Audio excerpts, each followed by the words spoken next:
This sister is currently teaching at Hunter College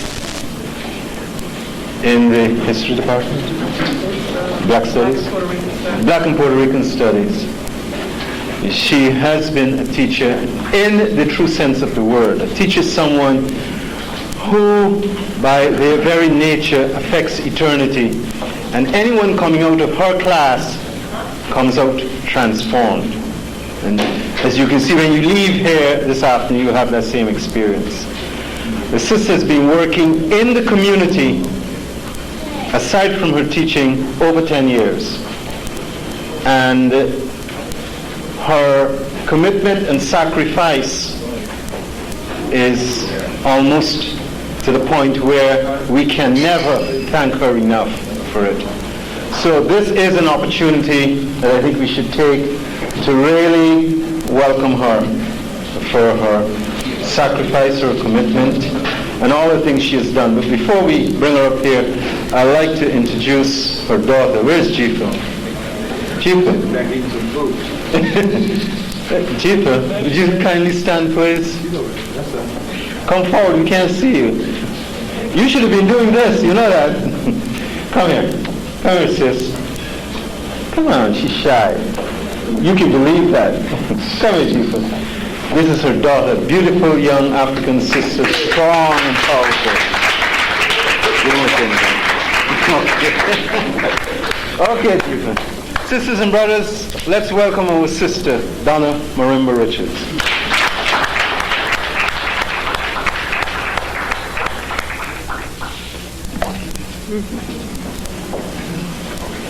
No, come.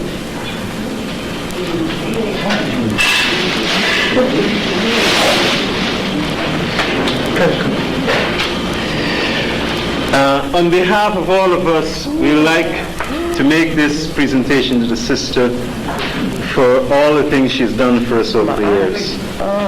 Okay? From the family, from the community. Asante Sana. Magnificent. Ma'at, which of course I will be talking about today. Asante Sana. Adupwe.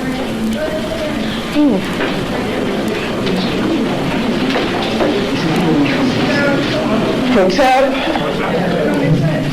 Barigani. Anybody know the answer to that? Jayla Asante. Okay? Just get used to it.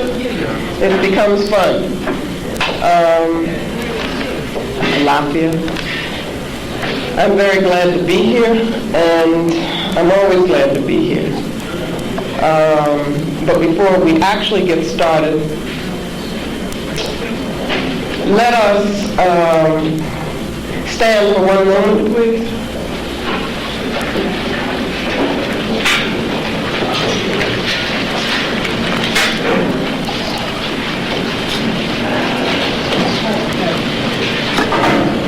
It's very important whenever we come together, especially when we are doing our serious work, that we be sure that the ancestors are here with us. So we call them. We call upon the spirits of our ancestors, the Insamanfo, the Egun. We ask that you give us the energy to do your work. We ask that what we do here today has your blessings, and that we are able to demonstrate to you that we are accountable to you, and that we will avenge your spirits. Let us speak in Ma'at today, and let us feel our oneness in African familyhood. Ashe. Asante Sana.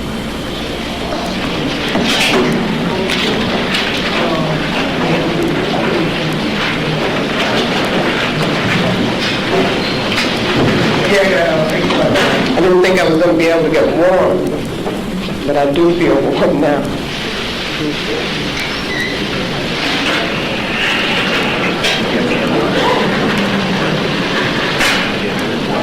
Make sure. Sure. Okay. The issues that I'm going to be raising, I'm going to be talking about, has to do with work that I've been doing over quite a long period of time. That has to do with analyzing critically the nature of European thought and behavior. And I have a major work which I hope will one day you will be able to see.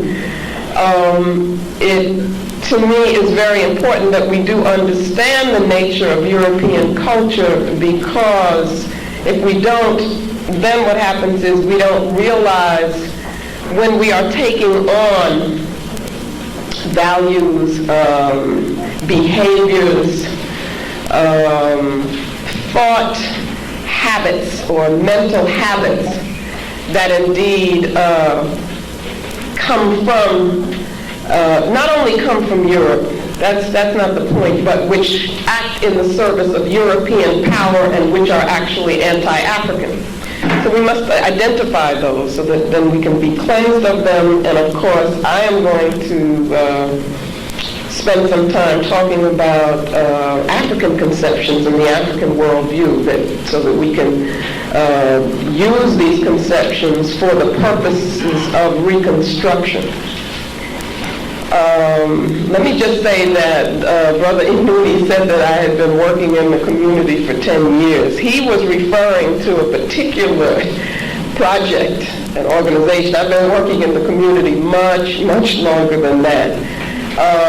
But there is a particular project that we have, a family that we have called the African Heritage After School Program, which meets twice a week in Harlem. And we have been meeting for 10 years, and that is kind of exciting. The things that go on with these young people, to see them thinking and thinking critically and thinking from an African-centered perspective is very exciting. And I would talk to anyone who is interested in starting a similar program. You can talk to me after we speak today. This is working. Okay, so it's very important always when we talk together, when we think, to put our thoughts, our analysis into a frame of reference. One of the problems that we have is there's so much to do.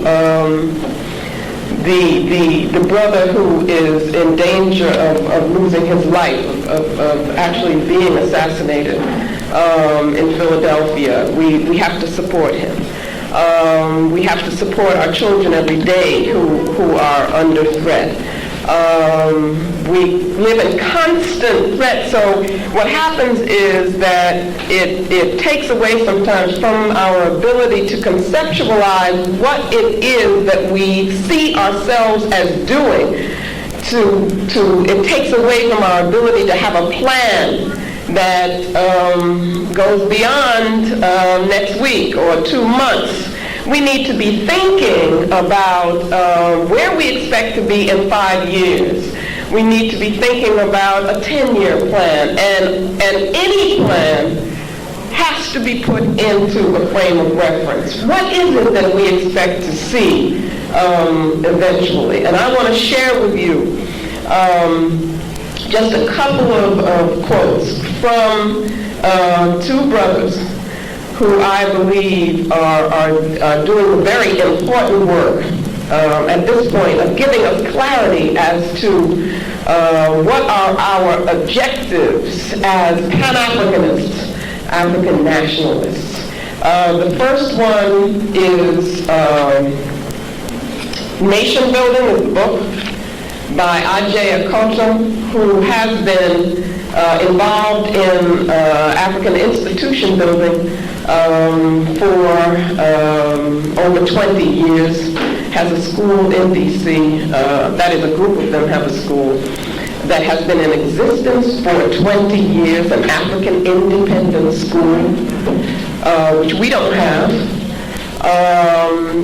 a camp, land in Virginia. My daughter has been going to the camp for 6 years now. This is an opportunity for our young people to actually live the kinds of things that we're talking about.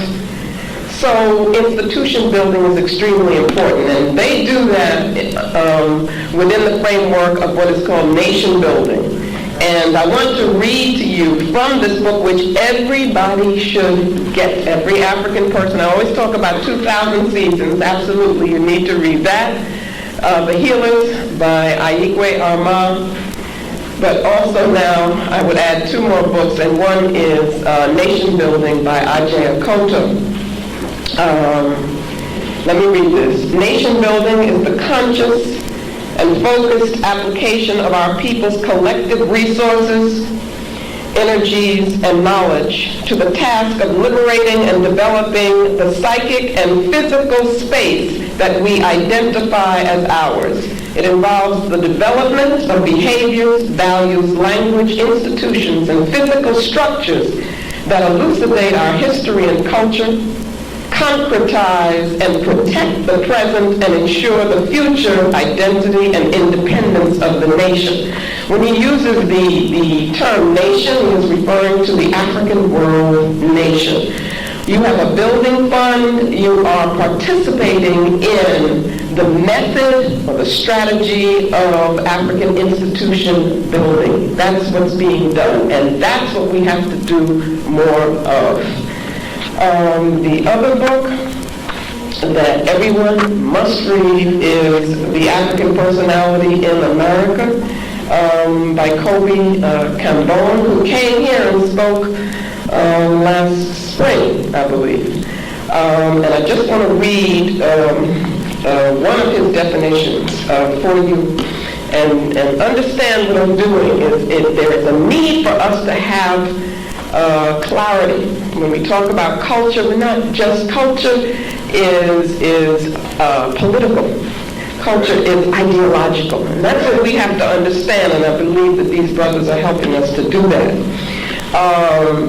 Kobe Cambone talks about that objective that we are moving towards as being the creation of the African world order. And I ask you, brothers and sisters, are you ready for power? Because I think that is part of our problem. We really don't know how to deal with power. We've been so used to being dependent and resisting oppression that we don't see that. Why are we doing that? We're doing that because our rightful place is to exercise African power in the world. He says the African world order, a pan-Africanist, nationalist, cultural organization of the world. That's what he means by the African world order. A world organization, a world rather organized around Afrocentric cultural hegemony. A societal organization spanning the whole of the African world, wherein all institutional structures are grounded in and defined by the historical, cultural, and philosophical condition indigenous to African people, protecting and preserving the African survival thrust as the center of reality. So it is with the help of these 2 brothers that I am establishing a frame of reference for our talk today. Nation building is what we need if we are to be able to experience African self-consciousness, which is a concept that Cambone has. Now, I have developed in my work some concepts to help me analyze European culture, thought, and behavior. And I do that because it is my belief that we cannot use European methods of conceiving of reality if indeed we are to, number 1, look critically at them, but number 2, to understand ourselves and where we need to be going. So what I've been attempting to do is to reconceptualize, that is to think creatively, using an African frame of reference, using the African worldview. In addition to that, I have attempted to use African words, use terminology that I take from African languages, because I believe that language also is intimately connected to how we think. Language is one of the most important and critical aspects of culture. And so obviously we may not be able to immediately take on an African language, but we can begin to do that, because there are things that we have to think about. There are things that we do think about that really cannot be expressed in a European language. And so we are hampered by that language, and we have to do all kinds of things with the language, which we do very creatively. And so I just want to mention very briefly some concepts that I have developed. One thing is people are now referring to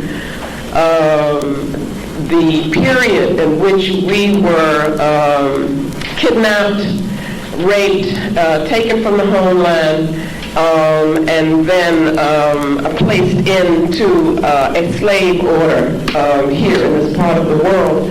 We are referring to that as the Maafa. Maafa is a Kiswahili term which means great disaster.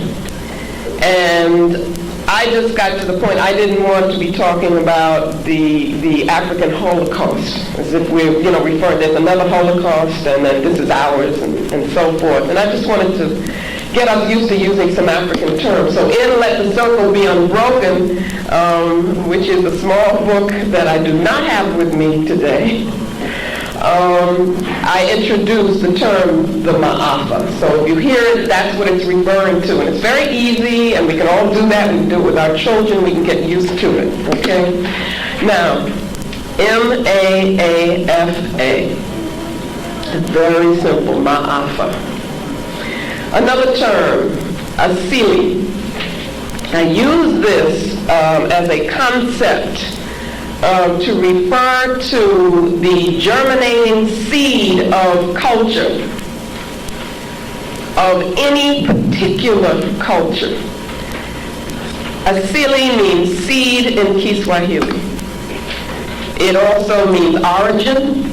It also refers to the nature of a thing, to its essence. And so I use this, the concept was that if you could look at a culture and identify its asili, its seed, then you could understand how everything relates in the culture. So that asili in this sense becomes something like the DNA of a culture. That is, it's a germinating principle. It is a genetic information that once that asili is in place, it will seek to fulfill itself.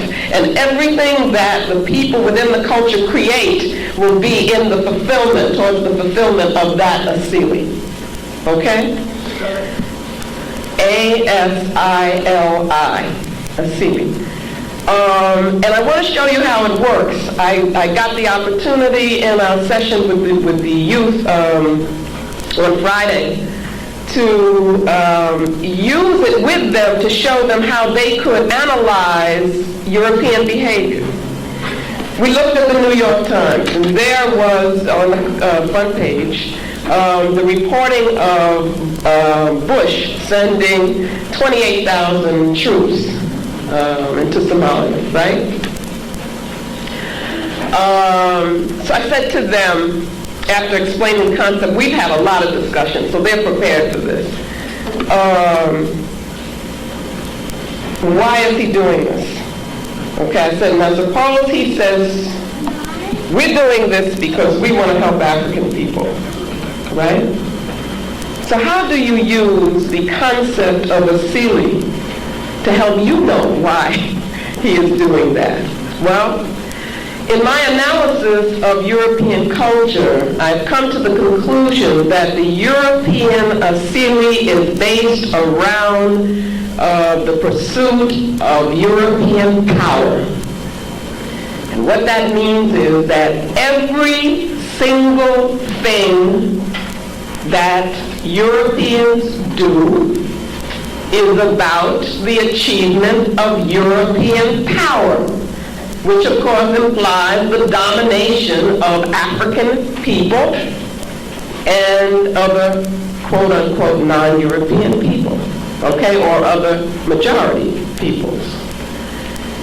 So that you look again at that article and you're not confused, because you say, no, Bush couldn't be sending in those troops because he cares about us. He's got to be doing that in the pursuit of European power. That's very simple.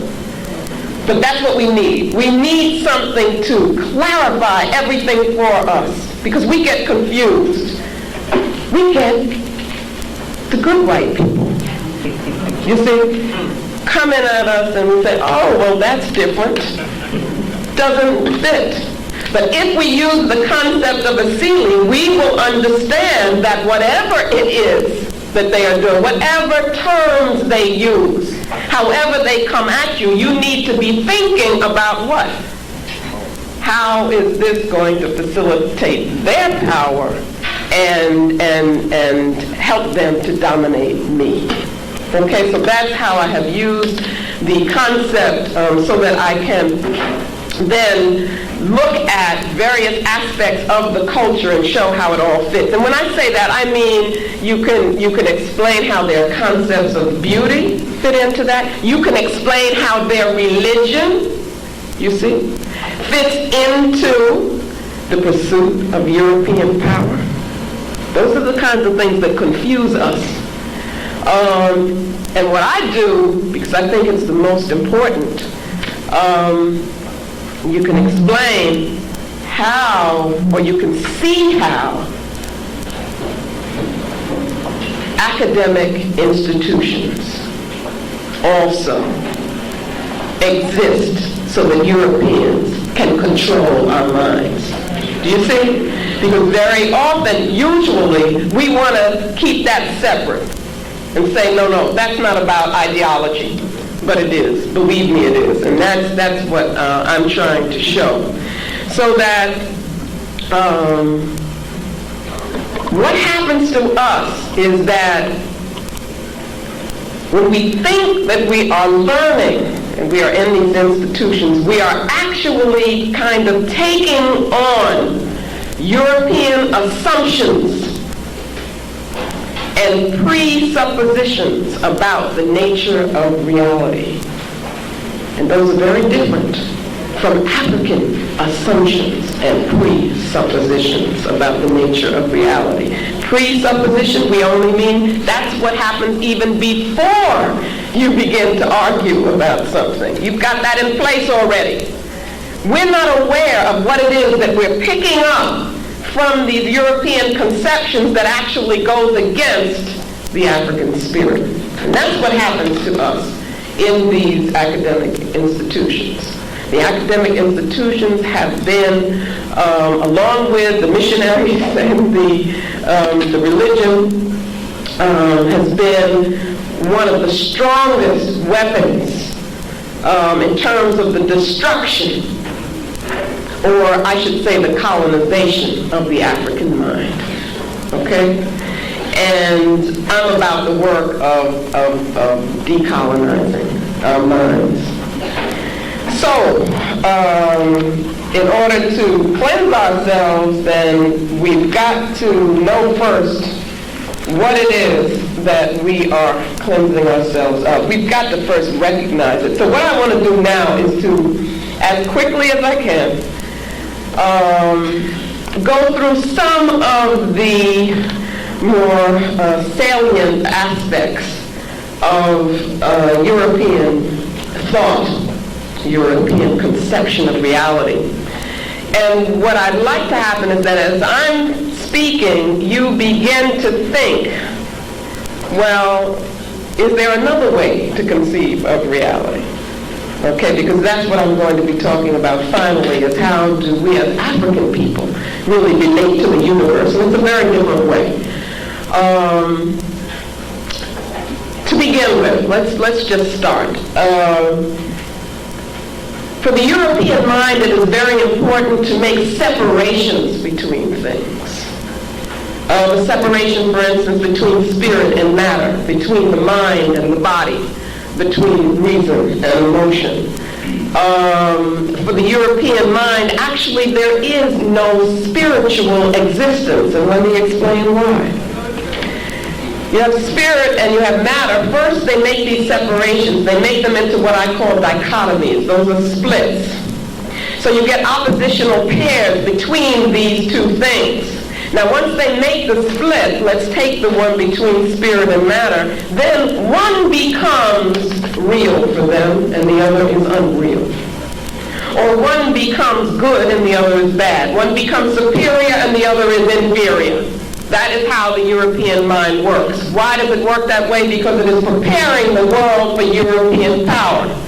Because the term that is the superior, the better, the real, is supposed to have power over that one which is the opposite. Okay? The example of spirit and matter is that matter is real for them. Spirit isn't. So as much as they may sometimes use the word spirit or spirituality, they don't have a clue to what African people are talking about when they talk about spirituality. And what I'm arguing today is that as we begin to take on these concepts, as we think we're becoming more educated, what we're really doing is denying our African spirituality, because then we don't want to believe in it anymore either. Okay? Obviously, male and female. That becomes a value dichotomy for them, where male represents the superior, female is the inferior, and therefore is to be dominated, controlled, oppressed, and so forth. So you see how it works. It has to work that way, because you can't have power over other unless there is an other to have power over. So that what they do is to continually make these splits, these dichotomies, to facilitate that way of thinking. Also, their thinking is very fragmented. Okay, when we get to talk about the African worldview, we will see the difference. I want you to keep these things in mind so that later we can see how they compare. Because one of the things that Kobe Cambone tells us and that we know is that the survival thrust that is inherent in African cosmology and the survival thrust that is inherent in European cosmology or the European worldview, they are opposites. They are contrasting. They are different in such a vital way that our existence here in this place is, we're constantly under threat because we're in an anti-African environment. And that's because of the nature of the European worldview. Its very nature is anti-African. Analysis. That is a method that they use for thinking. All people have to be analytical. We have to be analytical. It's very important. But for them, analysis is the splitting up of things. It is the tearing apart. And so they have to understand everything by tearing it apart. That's the only way that they can relate to things. They can never reach the highest level of thought, which is synthesis.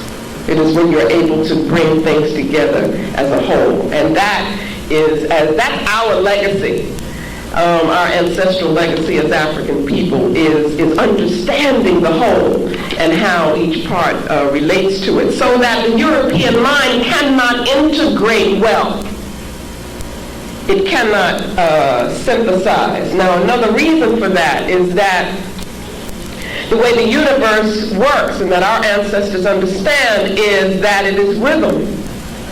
That it explains to us how the universe is a whole, how things relate to each other, how things are joined. Rhythm is the key. If you can find the rhythm, then you can understand how everything becomes part of everything else. For the European, they have difficulty. They can't deal with the rhythm.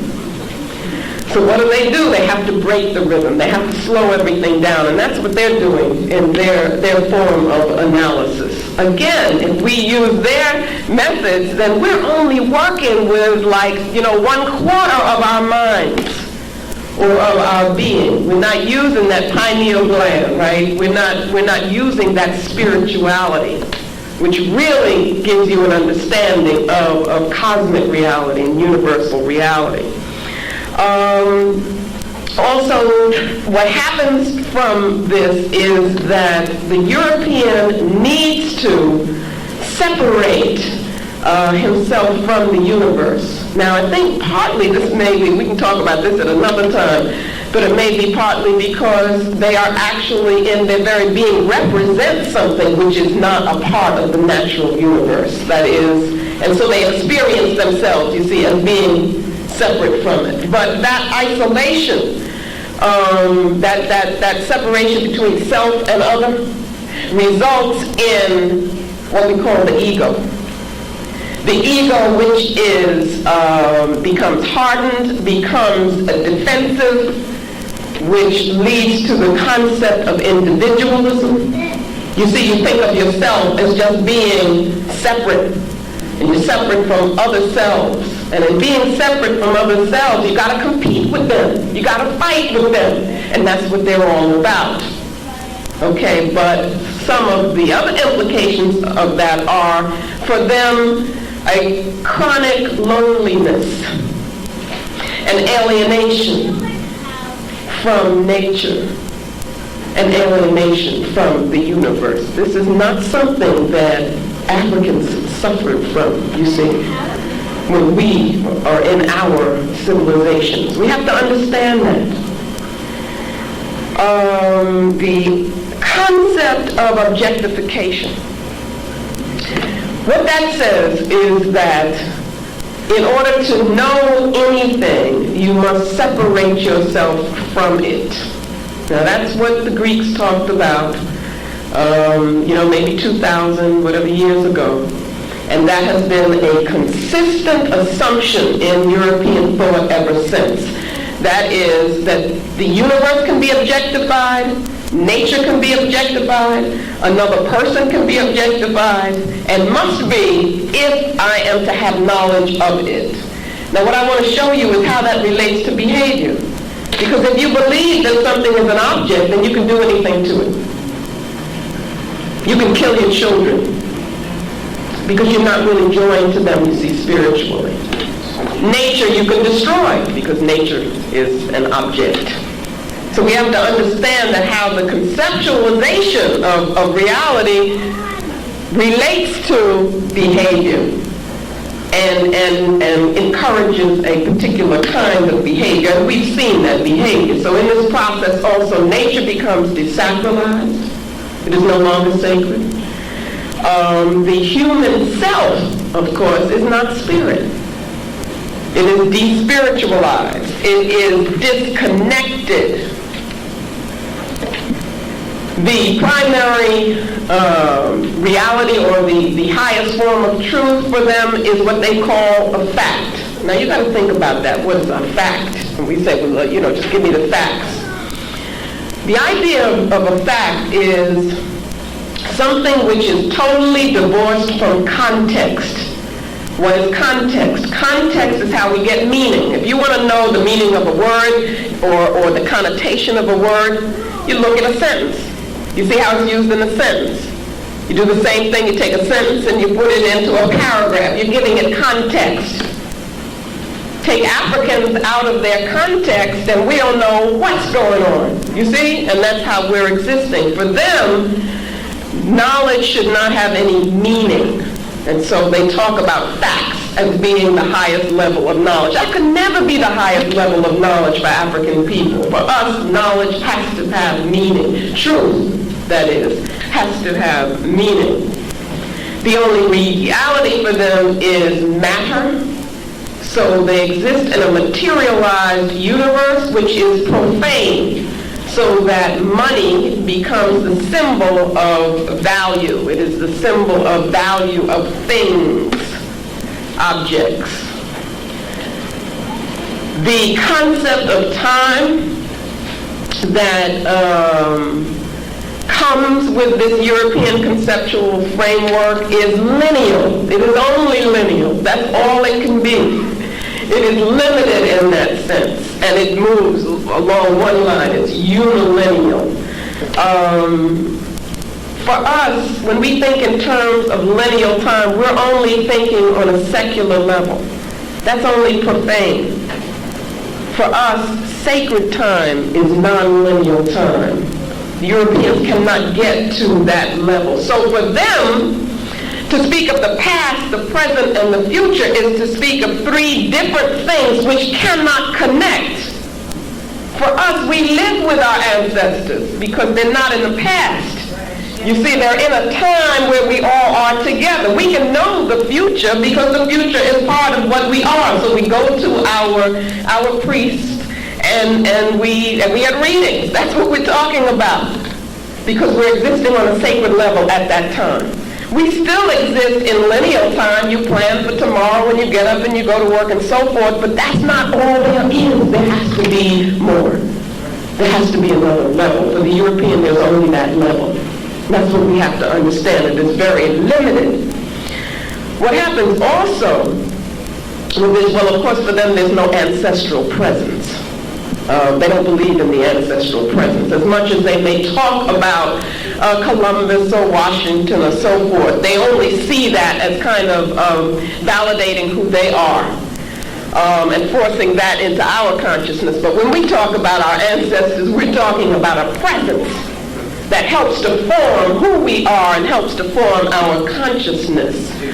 And so what you get from this is an evolutionary, a unilineal, one line, unidirectional evolutionary model. And if you think about it, that's how they teach all history, science, anthropology, and everything. So what they can say is that all of humanity is moving towards civilization. But they haven't reached it yet. But who has reached it? They have. Which means that all differences in culture for them are explained in terms of the fact that these people just haven't gotten to where we are now. We're civilized, they aren't. That comes from, again, that unilineal model. So progress for them is only talking about how you can have technological efficiency, the efficiency of machines. It is only a material concept. They're not talking about how people treat each other. You know, they're not talking about morality. They're not talking about how we regard children, relationships, marriage, anything like that. As long as they can show that we're defeating nature, you know, we're beating nature, you're conquering nature, then for them that's progress. And again, it's that unilineal model where it's got to be getting better and better and better. If we look at our ancient civilizations and we think about some of the knowledge, the wisdom that existed in those civilizations, then you really have to wonder, do people know more now? You see? What also comes from this lineal concept is this idea of, well, their idea of a future is unknown, it's abstract, and it's frightening.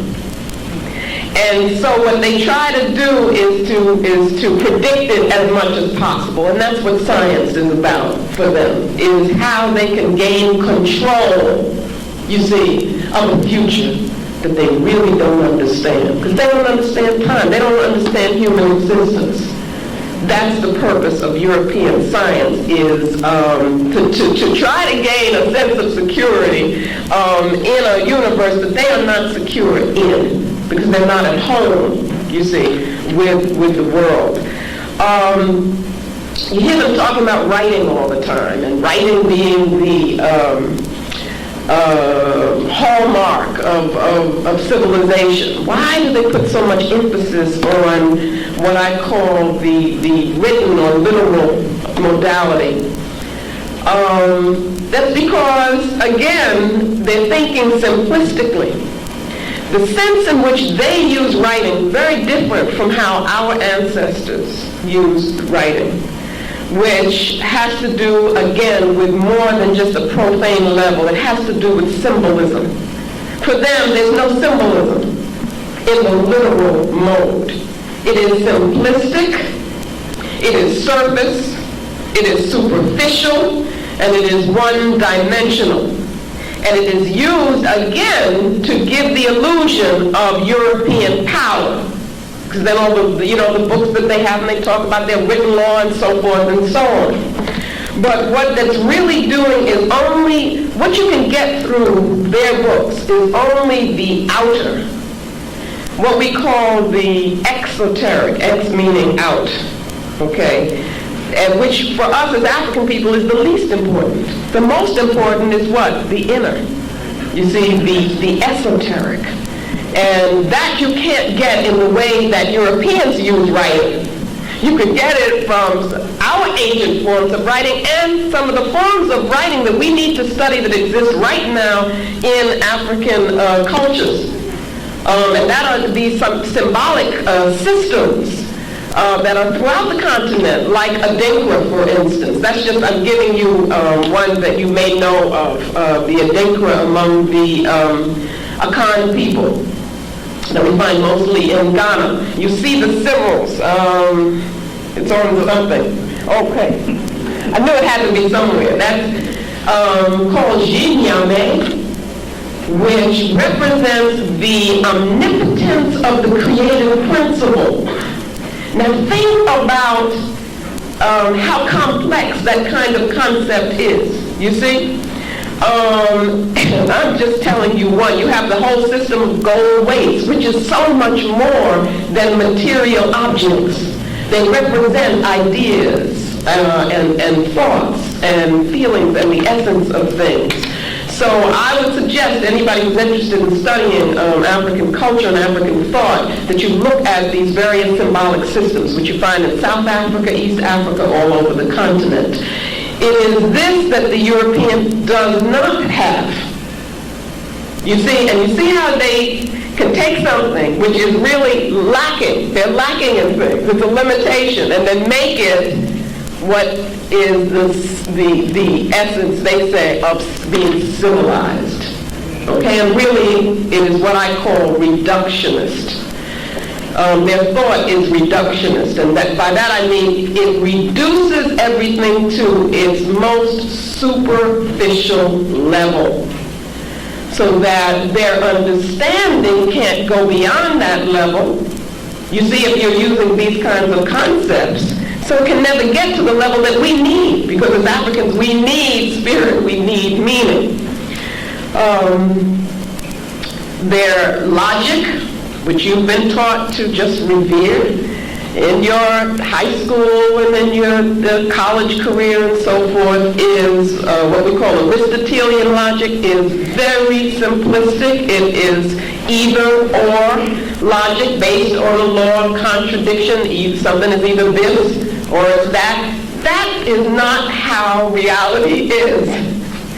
And Africans have understood that there's much more complexity in terms of how you understand things.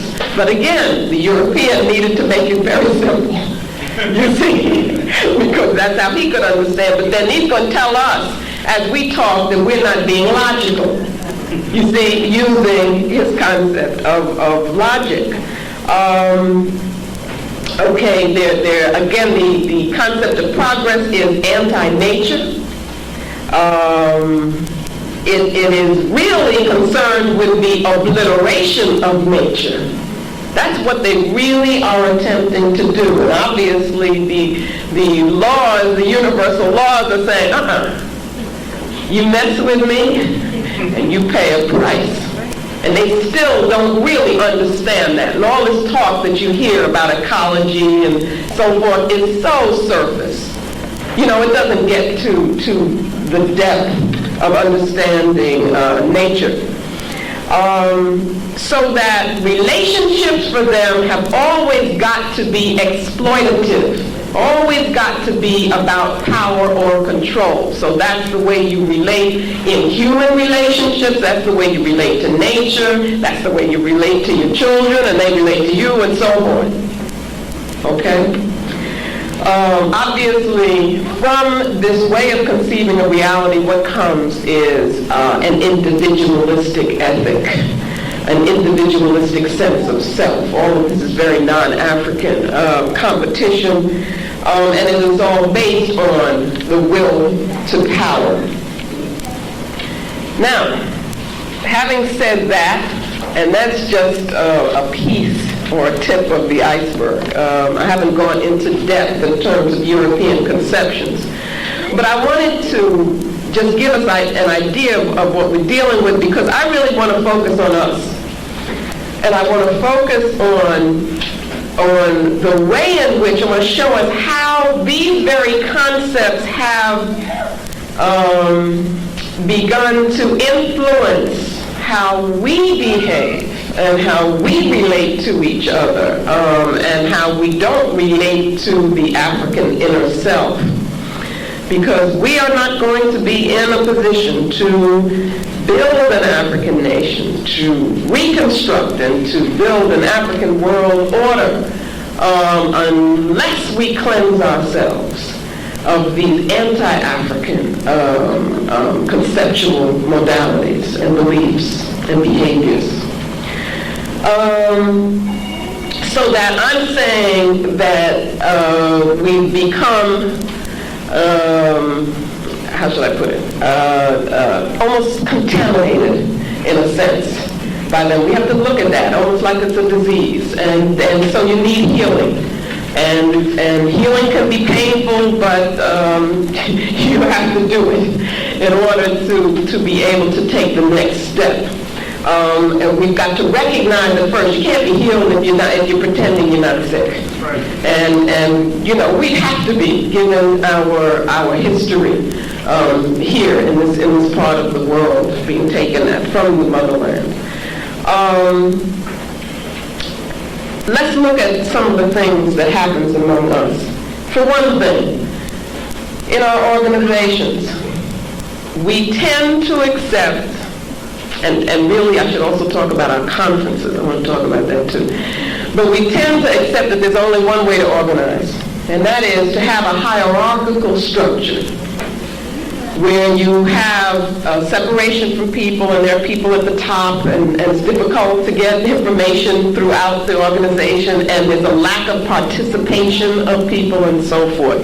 We've got to reconceptualize how we organize ourselves and among ourselves and how we relate to each other. We've got to look at, I'm raising things that probably you've never thought of, but we've got to look at our decision-making procedures, okay? And a lot of this has come to me because of from studying, traveling, talking to people from the continent, who, by the way, are not valuing these things. They're trying very hard to get away from these things so that they can become more European. You know, they'll tell you, well, we don't do things like that anymore, when the very things that they're talking about have this immense value. So it's got to be our role to, as we come to value them, to show our brothers and sisters that they're at the source. You know, we need them to appreciate who they are and who we are. We make decisions in our organizations by voting. What are you doing when you do that? You see, you're dealing with individuals and you're saying, well, how many individuals feel this way? Then you get a majority, and then you say, well, because the majority of those individuals here feel this way now, then everybody has to do what they say. Believe it or not, this is not the way decisions were usually made, you know, in African civilization. The concept of consensus is what was used and what is used in some still. What does consensus do? It says that if we are a community, if we can join spiritually, then we can come to a conclusion which represents who we are as a group and what we're thinking as a collective. You see? That's very, very different. It makes you feel differently about the decision that is reached. I think it's brilliant on the one hand because it reflects a feeling about human interaction. It reflects the importance of the collective. But on the other hand, we see voting as being very efficient. It's quick. Just put up your hand, who feels this, and so forth. Because what's the objective? The objective is get out of there as fast as you can. Whereas in the African community, the objective is to feel the oneness of the group and not to disrupt that. You don't care what decision. It's not the decision that's so important. It's that the group remains a group and thinks of itself as a collective. And you have people walking around saying, oh no, that's not what I wanted to do. You see? These are some of the things that we have to think about. We have found ourselves becoming, no, let me not say more and more. Let's say, hope we're moving away from it. But involved in, embroiled in egotistical leadership. And I'm submitting that this is because of how we have begun to conceive of who we are. Not only as a people, but as persons. And because, this is deep now, we're running away from the development of the self, the concept of the self, which is so deep in African thought, then what we end up with is this ego, which becomes very defensive, which sees any kind of criticism, any kind of questioning. All you got to do is question. And suddenly the person's saying, oh, you don't like me. You know, what are you trying to do to me?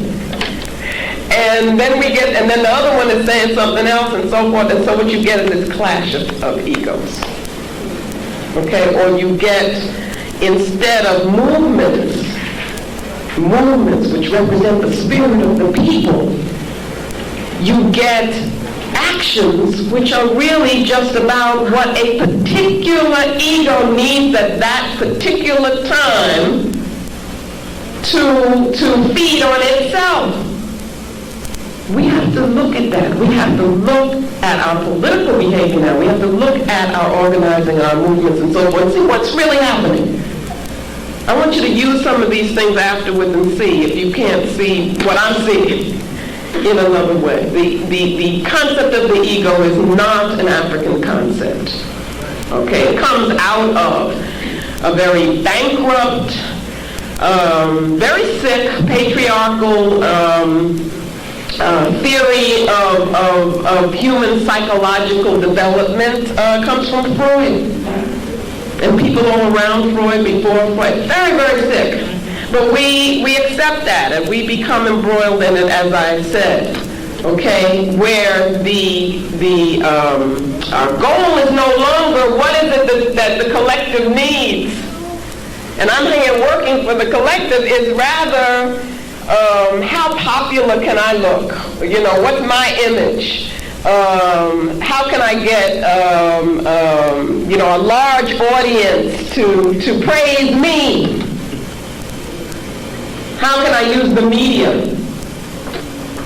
How many shows can I get on? You see, and then we find ourselves relating to that. When we see that, oh, that's a leader. No, what we've got to be about has got to be something with much more depth. We also have become involved in controlling relationships with each other, exploitative relationships with each other. These are things that we have got to start looking at.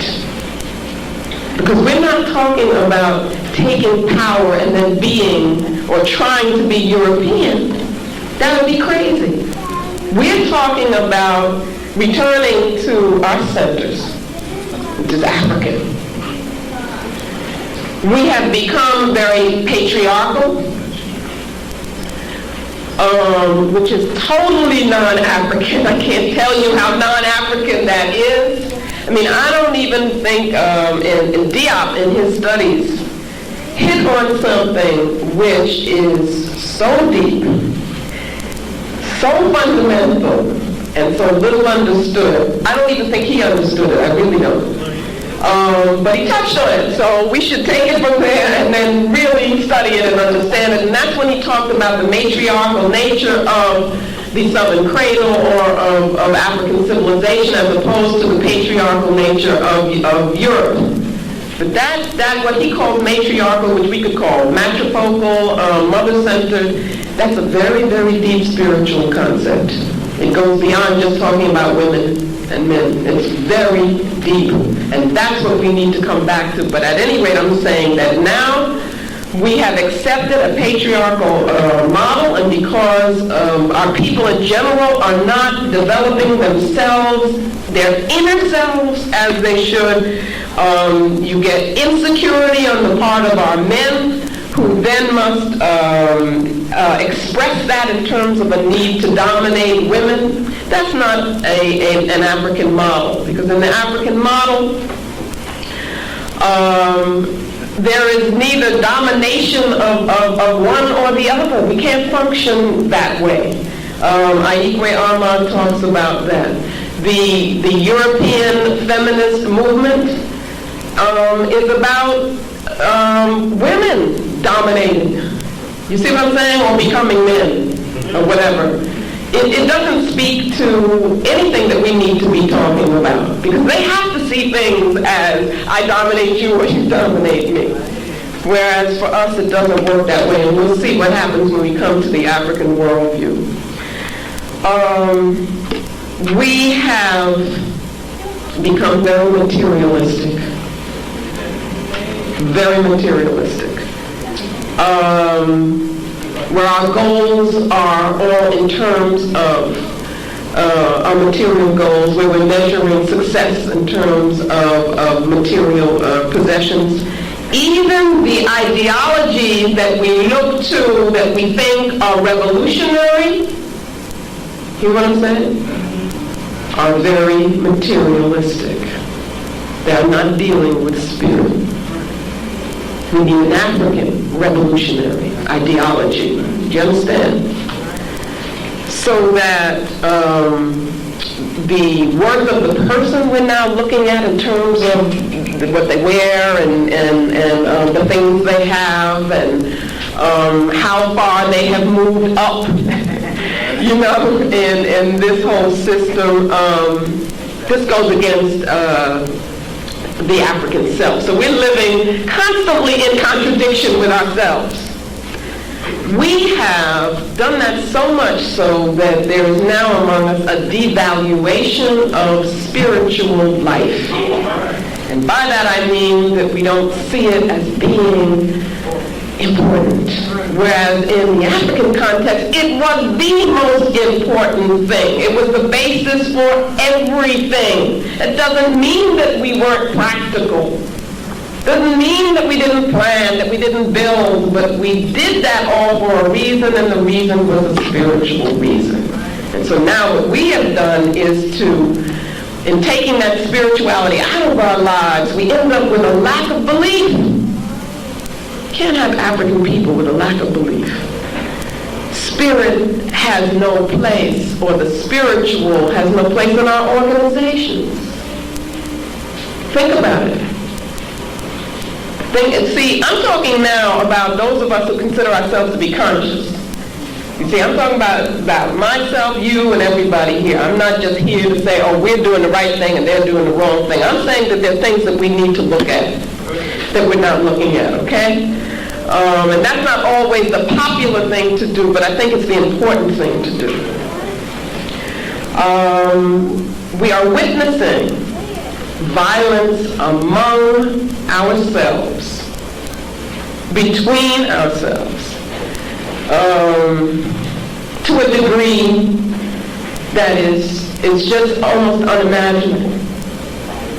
The way in which we deal with each other with violence.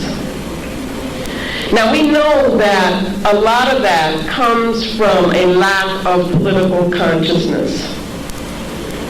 So that, and it comes also from a lack of direction and guidance. So that we will have our youth valuing violence between them. And that will become almost a rite of passage for our male youth. That if you know how bad you can be, how much you can destroy another brother, that is the proof of your manhood. Well, I say that really represents our failure to have the structures and the institutions within which they would learn what it really means to be an African man. And at the same time, and this is a little difficult to deal with, I think it is partly a reflection of them being prepared.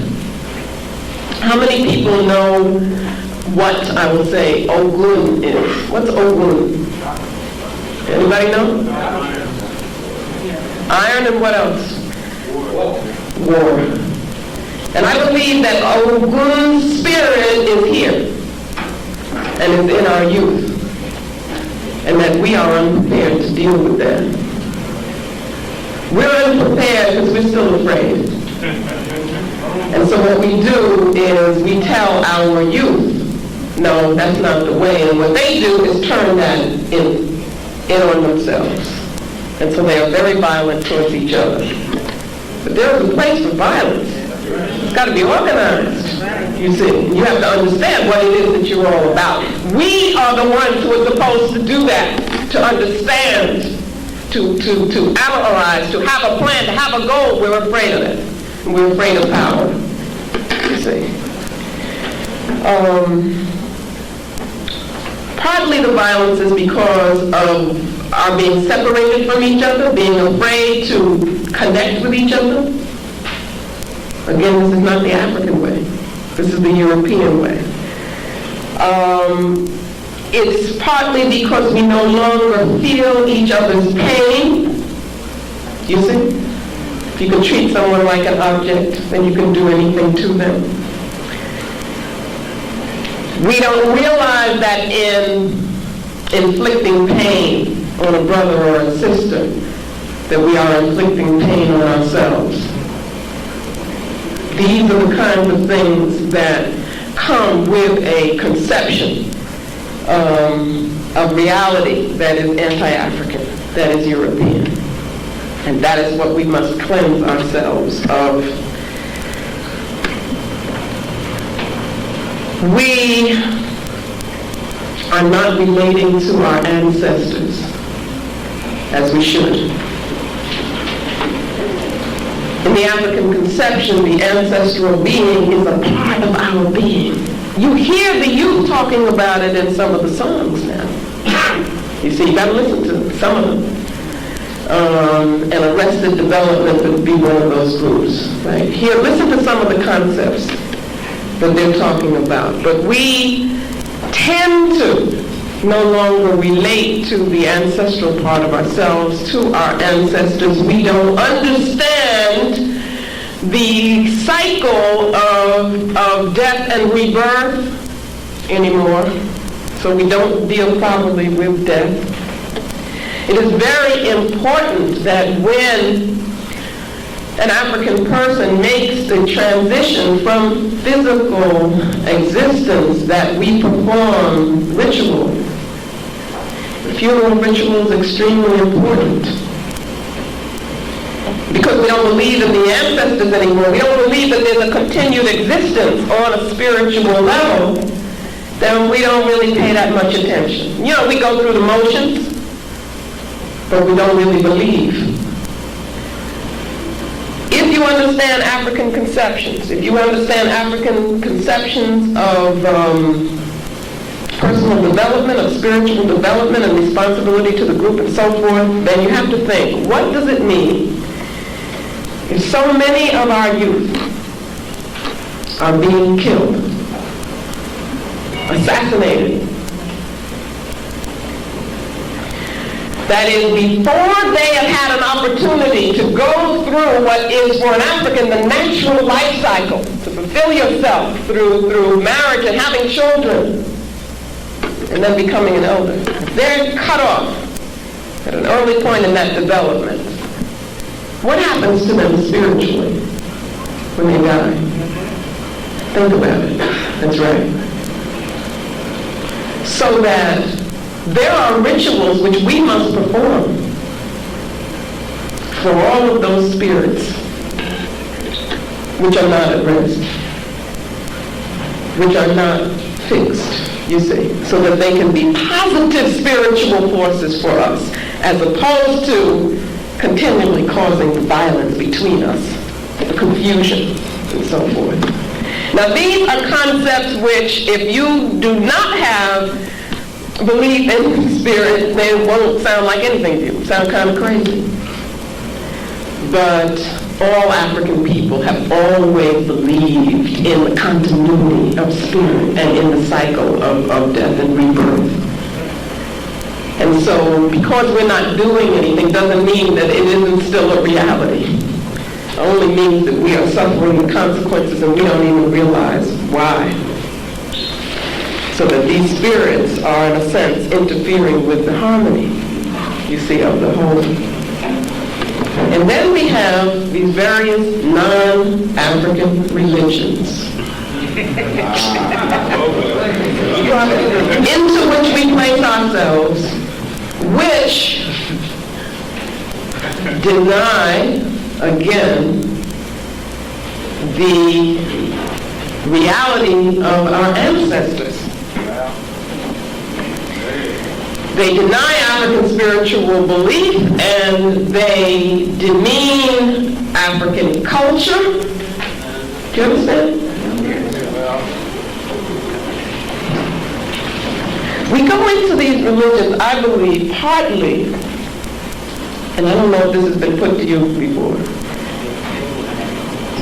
because we are attempting to escape from our responsibility as African people. Because those religions do not teach that we are accountable to our ancestors and have the responsibility to continue the victory which they started. We have the responsibility to do ma'at, to set things in place, to restore the balance. That we cannot pretend that the ma'apa is over. Those religions aren't going to teach you that. But African ancestor communion says that you're responsible to the ancestors, because you are the ancestors and they are you. So that these religions are taking us away from ourselves and teaching us that our brothers and sisters are heathens. And we think, well, they may be, but I'm not. Don't even realize how that doesn't make any sense, because it's really teaching you that you are negative also. But you're trying so hard not to be as you take on what they tell you to do. And of course they tell you that anything to do with African spiritual practice is bad. And that's the very thing that you need, you see, to affirm your spirit and who you are. Rituals for us are no longer important. They are no longer in our lives. Ritual drama is not used among us. Ritual drama has to do with the participation of everybody. You see this audience here, I'm hearing something from you and that makes me happy. I don't want to just see passivity, because that's not the African way. But we get used to, we say we go into the theater. So you're going to see something which is based on a Greek model, right? An Aryan model, where you're not supposed to move, and then only the people up there on the stage are supposed to do anything, and that's the same way you're thinking about with your music. You know what I mean? You want to go to a symphony, performance of European music where you better not make a sound. That's not us. And so we can't have our spirit affirmed and energized in that kind of context. We got to begin looking at that. But that's what we want to take on all those kinds of behaviors and feel that we're being more superior when we do that. Learning for us now has become focused only in institutions which we usually do not control. That is, in European academic institutions. So we feel okay because we're sending our child to school and say that they are learning. They're getting an education. They'll be secure. That's all they need. That isn't an African concept of learning. African concept of learning is holistic and total. And we're just giving up our responsibility. Our concept of learning is not academic. Academic means by definition that it is divorced from life. So that we are neglecting the larger part of our children's development as we become so sold on this idea of school. That's all I have to do is make sure that they go to school. Most of the times we don't even know what's being said to them in those classrooms. But of course, we should know that they're being taught European culture in those classrooms. And what did we say that European culture implied because of the nature of the European assembly? It implies European power. So they are being taught that Europeans should have power over them as they go to school. You see, we have to begin looking at all of this very, very seriously. But you see, once you begin looking at it and understanding it, then with that comes responsibility. And that's what we don't want either. Because ancestors forbid we should have to build our own school. And we can't just imagine of doing something like that ourselves. We've got all the skills, by the way. We have everything that we need to do that. So we got to think, well, why have we stayed away from that so long? Especially in the New York area. Especially. You know, you think of all the talent that you have in New York. Why is it that we don't have independent schools there? We have had some. We should have so many more. And they should have been able to survive.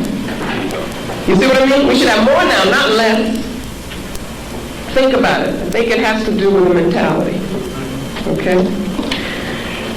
And then we are buying into this concept of objectivity, which has been used to control us. Oh, I don't want to be emotionally involved.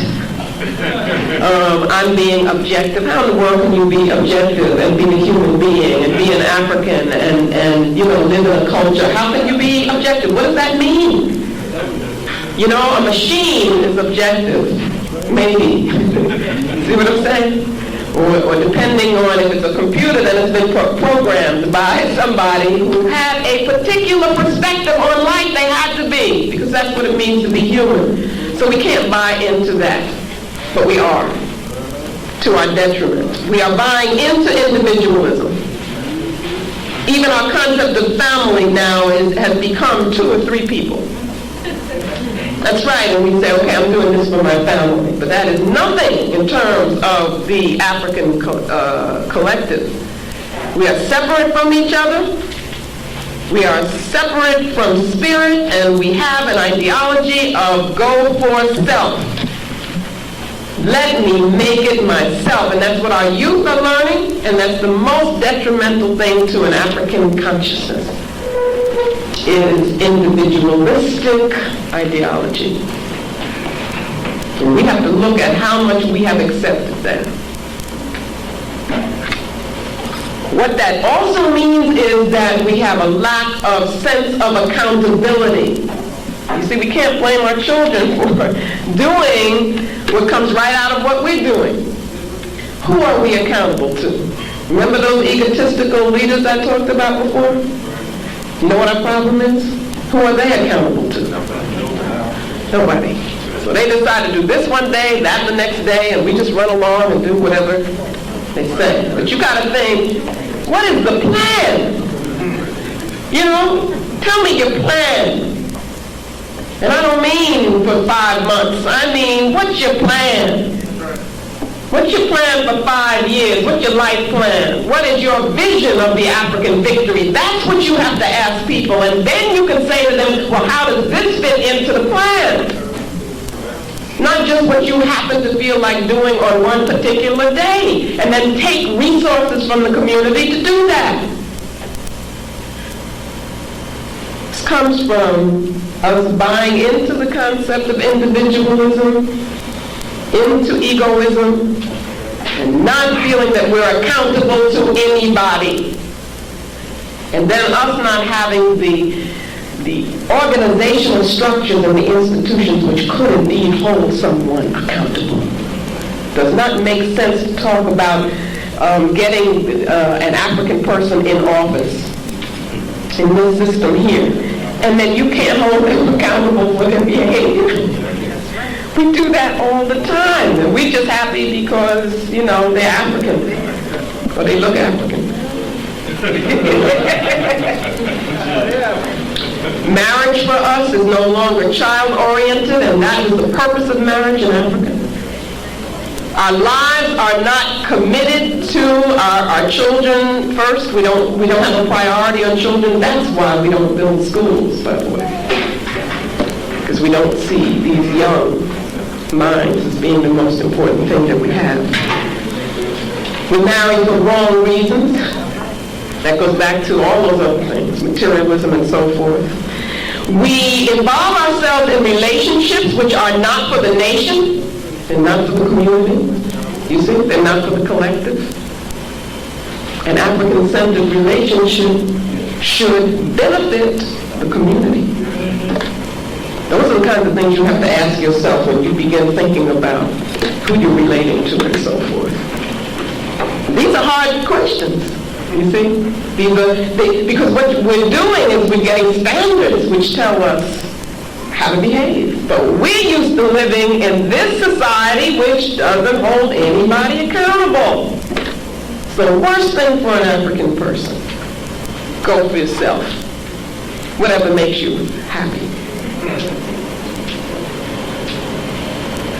There is no longer a development of the self, a concept of how intensely one must work on developing the self. That's work. So again, we want to run away from it. Okay, you don't see on television, they're not telling you develop the self. They're telling you buy this product, buy that product, or this is the way that you should relate to your heroes or whatever, you know. They're telling you what they want you to do. Our elders, because there is no development of self, it is difficult for an elder to be an elder. Let me explain what I mean by that. An elder is not, in the African conception, just a person who is old. Why do I say that? Because what would have been assumed in the African conception is that with that age would have come the experience and the knowledge of the culture which you could then use to teach others. Now, it's just a matter of getting old. You see, we don't understand the role of an elder. It's a very serious responsibility. And then we don't have the respect for the elders. So you see how those things feed on each other. And now I'm going to deal with something very, hard to talk about in a group and a large audience, but I think it's very important because I want to show you how I'm consistent in everything that I talk about. And I'm doing this because of how much I love African people, and I believe that it's urgent.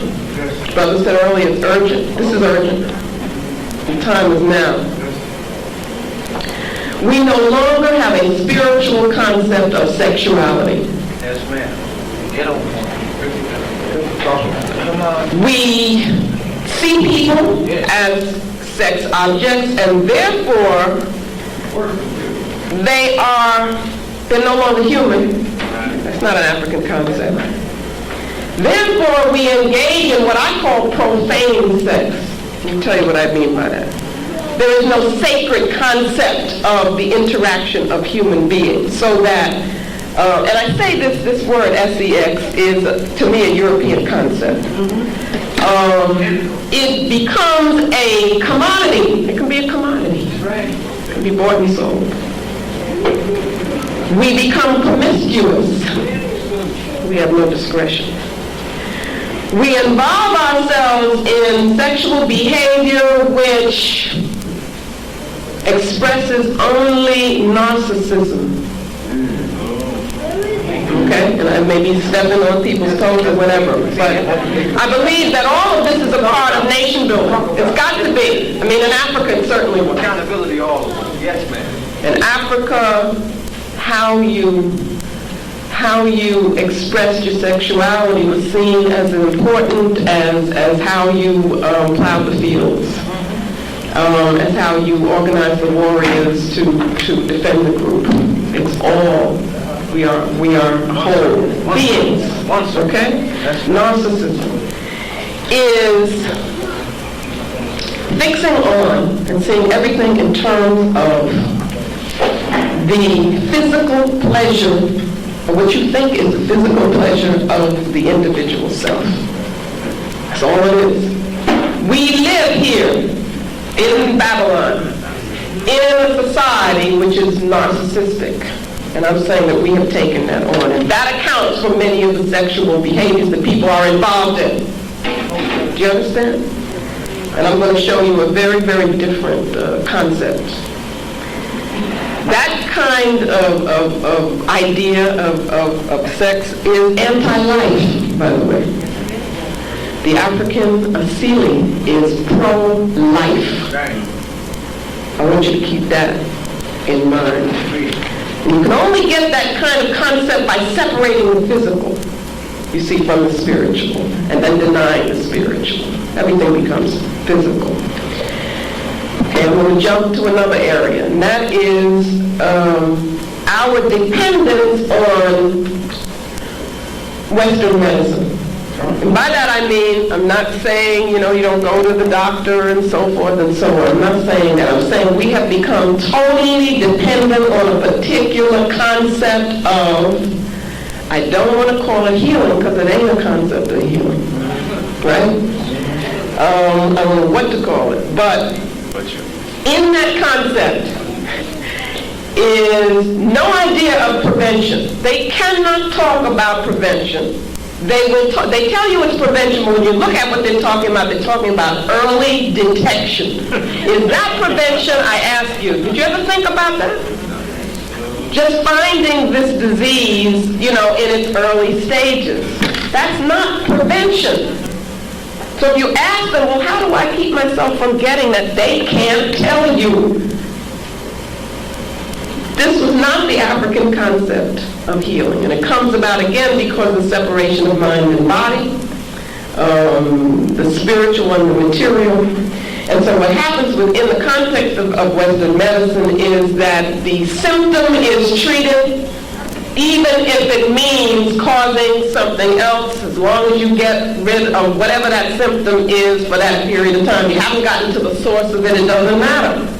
And that's what we're involved in. So we're involved in just taking a whole lot of pills and artificial synthetic things that obviously are poisonous to the body. So what I'm saying is, you have to understand that most of the physicians that you will go to they haven't learned anything about diet. They don't know anything about nutrition, because that's not what's taught in the medical schools in this country. Okay? And of course, spirit for them is unimportant. They don't know anything about the spirit. Now, an African would ask, how in the world could you heal me if you don't know anything about the spirit? You see? But I'm saying, what I'm trying to show you is we don't ask these questions anymore because we've gotten so used to thinking in another being's mind. You see what I'm saying? We're so out of our minds that we don't ask these questions. Doesn't even seem peculiar to us. And of course, we eat any and everything. Because we've also lost the African concept of wholeness, the wholeness of the person, you see. And in general, we are lacking self-discipline. And I say these things again because you can't blame the children. Because what do they see in us? We have become media dependent. Oh, yes, ma'am. We allow ourselves to be attached to the media. Right. And that media then, you know, you turn on that TV. Simple little app. Or you push the button there, right? Your psyche is then attacked by what you see on the TV. And we don't look at that at all. We don't monitor that at all. Whatever they show, that's what we see. Those things are affecting us. Those images are affecting us. You say, well, I'm conscious, so it doesn't affect me. That's not true. It means you don't understand the depth of what happens in terms of energy, of vibration, and so forth. Okay? All of these things we need to look at. So that that is what I wanted to give as a little picture of how I see us being affected, contaminated by the European worldview, European conceptions, how they are acting on us. And so you say, well, what do we do? What can we do? There's no reason to feel defeated at all because we have an ancestral legacy. There is the African worldview. There is a whole system of thought that has a profound, embodies a profound concept and understanding of the universe, which our ancestors know, built civilizations on. And we carry little pieces of this in us. So we have a model, and I'm talking about us using the African worldview as a paradigm, as a model for the construction of the African nation. So what I want to do is, I guess it'll have to be briefly, reacquaint us with some aspects of the African worldview. Okay, and again, I'm doing that a little bit in Let the Circle Be Unbroken. For one thing, the African worldview gives us a picture of the unity of the universe, where all things are interrelated and interdependent. There is the idea of wholeness, a holism we get. Also, participation in that universe in a very real way is what happens by virtue of being African and understanding this view. Synthesis becomes very important. Again, wholeness. Intuition is knowledge that comes from within. That doesn't mean that it has no relationship to what is outside of us. But intuition, using that, is the way in which you connect the inner to the outer. And for the African, intuition is extremely important. You see, being involved in what you know is very important, and that's what part of what we mean by intuition. What we also mean by intuition is that we believe that there is an ancestral consciousness that exists in all African people, and that what intuition is the tapping into that consciousness so that we are able to get knowledge from the collective, from the ancestral being, which in turn is connected to the universe. You see, it's a very deep kind of concept. But if you talk about science here, they're not going to talk about intuition as being important. In fact, they're going to tell you don't use that. Cut your feelings away. And that's what you're learning in the classroom, is get rid of your feelings, your emotions. Africans not going to tell you that. You better use that. You see, if you don't know anything, you better use what's in here and learn how to hear it and how to be in tune with it. Our conception of the universe is as of energy and forces interacting with each other, and that we need to understand how those energies and how those forces interact so that we can use them to live a better life, to be a stronger person, to build a stronger community. So that spiritual life and practice for African people, which is much more than what you call religion. Spiritual life involves relating to the forces of nature, the forces of the universe. Okay? And learning how to open yourself up to those energies. And learning also how to practice the very important principle of the African worldview, reciprocity. How that practice helps keep things in balance so that much of what we do, and you're told these heathen rituals and so forth, is us involving ourselves in a process which is reciprocal with the energies, the Orisha, the Vodun, which can empower us. Now, if we are getting energy from them, we must give energy back, because the African being is very powerful. We're not passive, we participate, we're involved. And that's what we're doing when we give offering. That's what we're doing when we symbolize, when we pour the water, is that we are asking and so we must give. You see? That concept of reciprocity keeps us from having an exploitative concept of relationship to the universe. Nature in the African view becomes sacred. Nature symbolizes for us the sacred laws and principles of the universe, so that when we see a river and we watch how it works, how it becomes high and low and so forth, we understand that something sacred is being said to us, and that there's a special power that that river has, so we want to relate to that. The earth, the mountains around us, in every birth of a human being, we see something sacred. You see, so you have a whole different sense of how one learns. One learns also from nature. Not also, but very importantly, one learns from nature. Harmony becomes a goal, the harmonious order.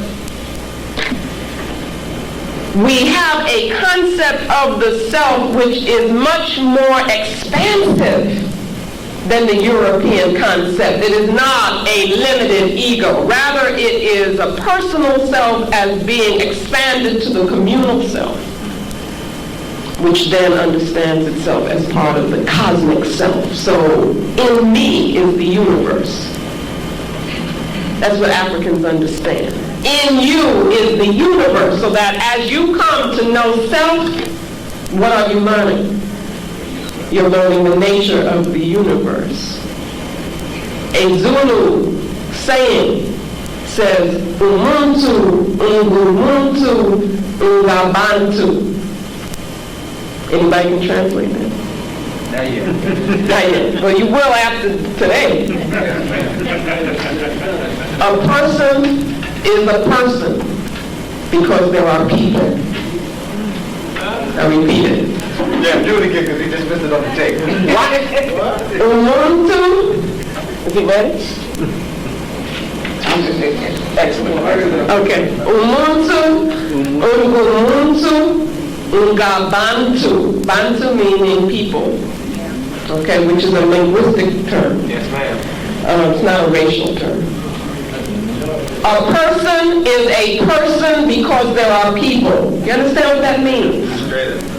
Okay, so when we tell you that I is we in the African conception, people aren't just theorizing and speaking abstractly. This is a lived reality, that I am a person only because there are other African people for me to relate to and to affirm me. Do you understand? So that gives us, see how rich this is in terms of us organizing ourselves, reconstructing our communities, and rebuilding an African world order. Human life in the African conception, that is the life of a human being, is a spiritual journey. We have to understand that. We can't avoid that spiritual journey. That's something you got to be involved in because you were born African. It is a process of continual spiritual development. And with that process, as you learn more, then you have a responsibility to teach those who do not know, that is, those who are younger than you. And the culture is organized in such a way that it's guaranteed that you are involved in this learning process. That's what African civilization is all about. They don't take chances with things and say, well, I just hope she turns out right. At every juncture of your life, there are processes that you are going through that are telling you what is the correct way to behave. It's giving you the consciousness of the group. Is making it incumbent upon you to defend the group, you see, and to perpetuate the culture. That's what you're learning. That's not what our children are learning in the schools that we send them to. They are learning how to perpetuate European hegemony, or European control of the world. Now I want to move to the Mawu principle. I call it the Mawu principle. And Mawu is a term that we get from the Fon people, F-O-N, of ancient Dahomey, the Republic of Benin now. I believe that's still the name. Mawu represents wisdom. Spell it. M-A-W-U. The East, the night, the moon. And Mawu is paired with her twin, Lisa, L-I-S-A. And that's in Fon language. And there that represents the male. That's fine. Come on, man. And Lisa is symbolized by the day, the sun, by heat and work, energy. Mawu reigns at night when one rests. Mawu is forgiving. Lisa is angry. The question becomes which is good and which is bad, which is best, which is superior, which is inferior. And the answer is that neither is, that you need both and both need each other in order for the universe to function. That's right. That's mine. And I speak now of the Mawu principle as being recognized as an important ingredient in African civilization. We cannot live in denial of that principle. In fact, we don't even understand now the Lisa principle, which would be in terms of the complementary part of that. We are functioning with a European concept of man, of maleness, which is very, very detrimental. And certainly with the European concept of woman, I mean, they don't begin to understand the power of African womanhood. And it's a tremendous mistake, a serious political mistake, ideological mistake for our sisters to be taking leadership from European feminism, who haven't got a clue to the depth of African concepts of womanhood. Mutnetter, a term from a concept from Kemet, divine motherhood. This is the concept of the legitimizing force in the civilization. That is the sanctioning power for all authority, and that is what a set represents. That is why you see the symbol of the throne with a set. That's the sanctioning power. And of course, Netta gives birth to both male and female. In African cosmology, the concept of the womb is understood as it is nowhere else. The womb is not just a physical organ or has just a physical function. The womb represents creativity. It is an organizing creative principle, an organizing, nurturing principle. It is the organizing, nurturing principle of the universe. That's what the womb represents, and that's why African civilization is matriarchal. That's what Diop was stumbling on that I don't think saw the depth in. And none of us have, as a matter of fact. But there's so much to be discovered as a principle of life, what the womb is. In Africa, you have female associations and male associations. Female associations were not anti-male. You understand what I'm saying? But they were always there. Women always cooperated with each other, helped each other in the market. The market was a place where women were active, where women controlled. This model, though, of the female association and the male association comes from the idea of complementarity and what we call appositional unity. Not oppositional, but appositional. Appositional refers to a pair of things, two things that relate to each other in such a way that each is incomplete without the other, and that both are necessary for the whole. So this concept of appositional unity is one that we need to use in the paradigm that we would use to reconstruct and to rebuild. So that women, in terms of African civilization, were active participants. Girls then must be taught to be responsible. They're taught to be mothers. They're taught to be warriors. They're taught to make decisions. And they are taught to teach. That's a very important point. Young girls are taught to teach because the mother is understood to be the teacher of the young. You've got to think about how powerful this model becomes once we realize it, once we cleanse ourselves of European concepts. Men, of course, are taught to respect women. Men also, in African society, value children. And everybody in the community focuses on the children. Okay, that's something that we have moved away from at our detriment, to our detriment. So the children become central to the entire social organization. The role of the elders is essential. These are those who have already gone through those various processes. And so they are the ultimate teachers and custodians of the wisdom and must pass it on. And then we have Ma'at.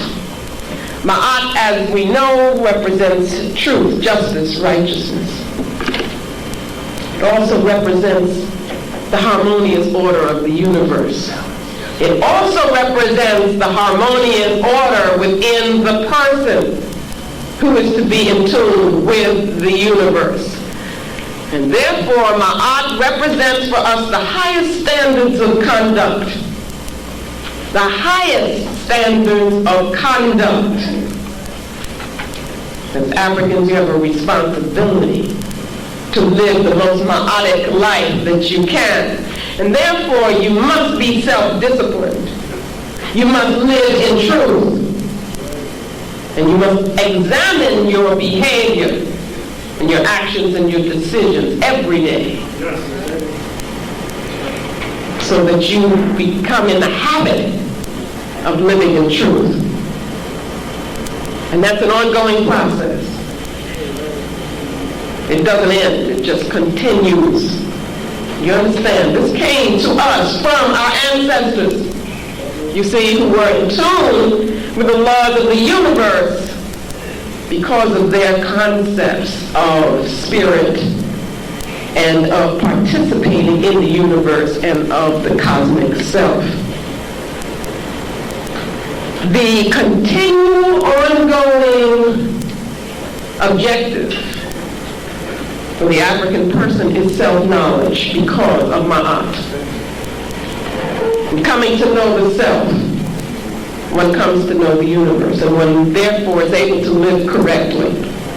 Again, the things that I'm saying to you is not the easy, convenient, narcissistic way to live. But you're living in a society which is based on what is easy, right? What is convenient, the way you eat, what is convenient, and what gives you immediate pleasure. Those are the considerations that you're trained here to look at. I'm talking about something radically different from that. It's not the easy way. It is the best way. And it is the only way that would guarantee our happiness, our health as African people. See, because we're special. We have to understand that. And with that specialness comes responsibility. In African civilization, we have the model of rituals that are there to restore the balance, to restore harmony when things get out of kilter. And they always will, because that is in the nature of human existence. So we have to have something to bring it back into balance. Do you understand? There will be crises in your life. You can bet on it. Question becomes, how do you deal with it? See? And again, in African society, they didn't just leave it up to you and say, oh, well, go on your own. Become a man on your own.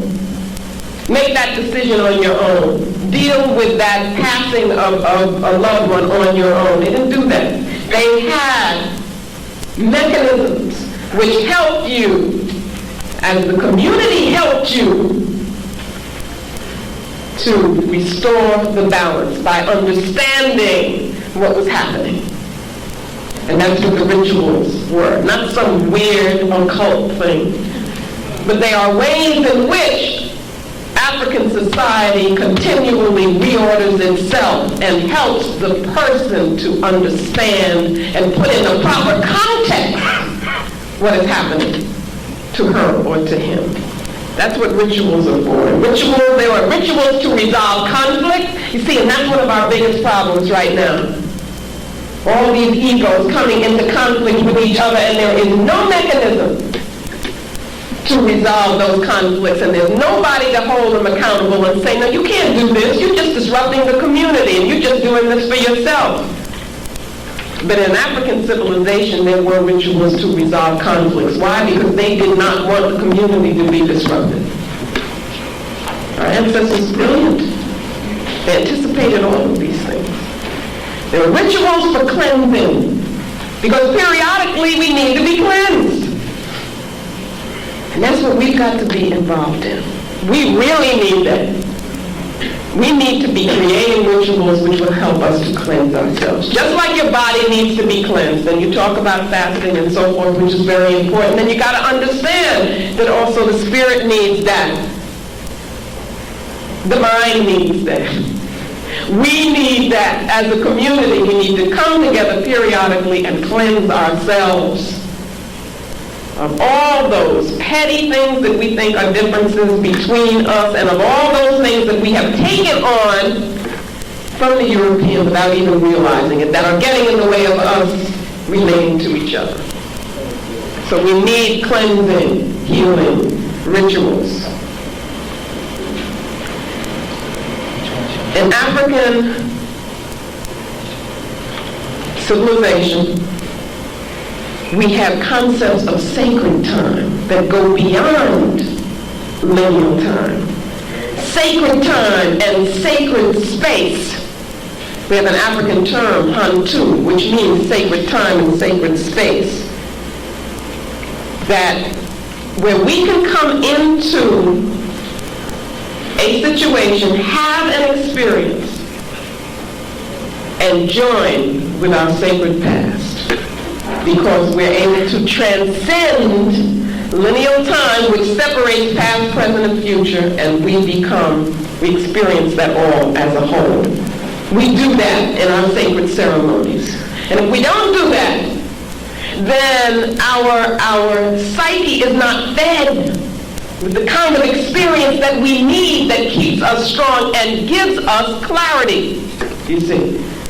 So we must have experiences which allow us to transcend ordinary, profane reality. That's Hantu, you said? Yes, Hantu. I'm just using that term as, it's from Bantu language, to mean sacred time and sacred space. Kagame used that term. And then sexuality, which I talked about before. In the African conception, we must also understand sexuality on a metaphysical level, on a spiritual level. We must understand that as the principles of Mawu and Lisa coming together, as the female and the male principles coming together, because through their interaction, through the exchange of their energies, the universe keeps going. Do you understand? And through that exchange of energy, energy is created. It keeps the universe in equilibrium, and harmony is reinforced. You see the level on which I'm talking about sexuality becomes something very different. It becomes life-giving. It is understood as ritual, which strengthens our life force. It is understood as the recreation of being, as an imitation of divine forces. And if we don't understand it that way, then sexual behavior depletes our energy. It takes away from us. It weakens us. If we do understand it this way, then it becomes sacred, it becomes special, and must be shared only in sacred, special circumstance, at sacred, special times.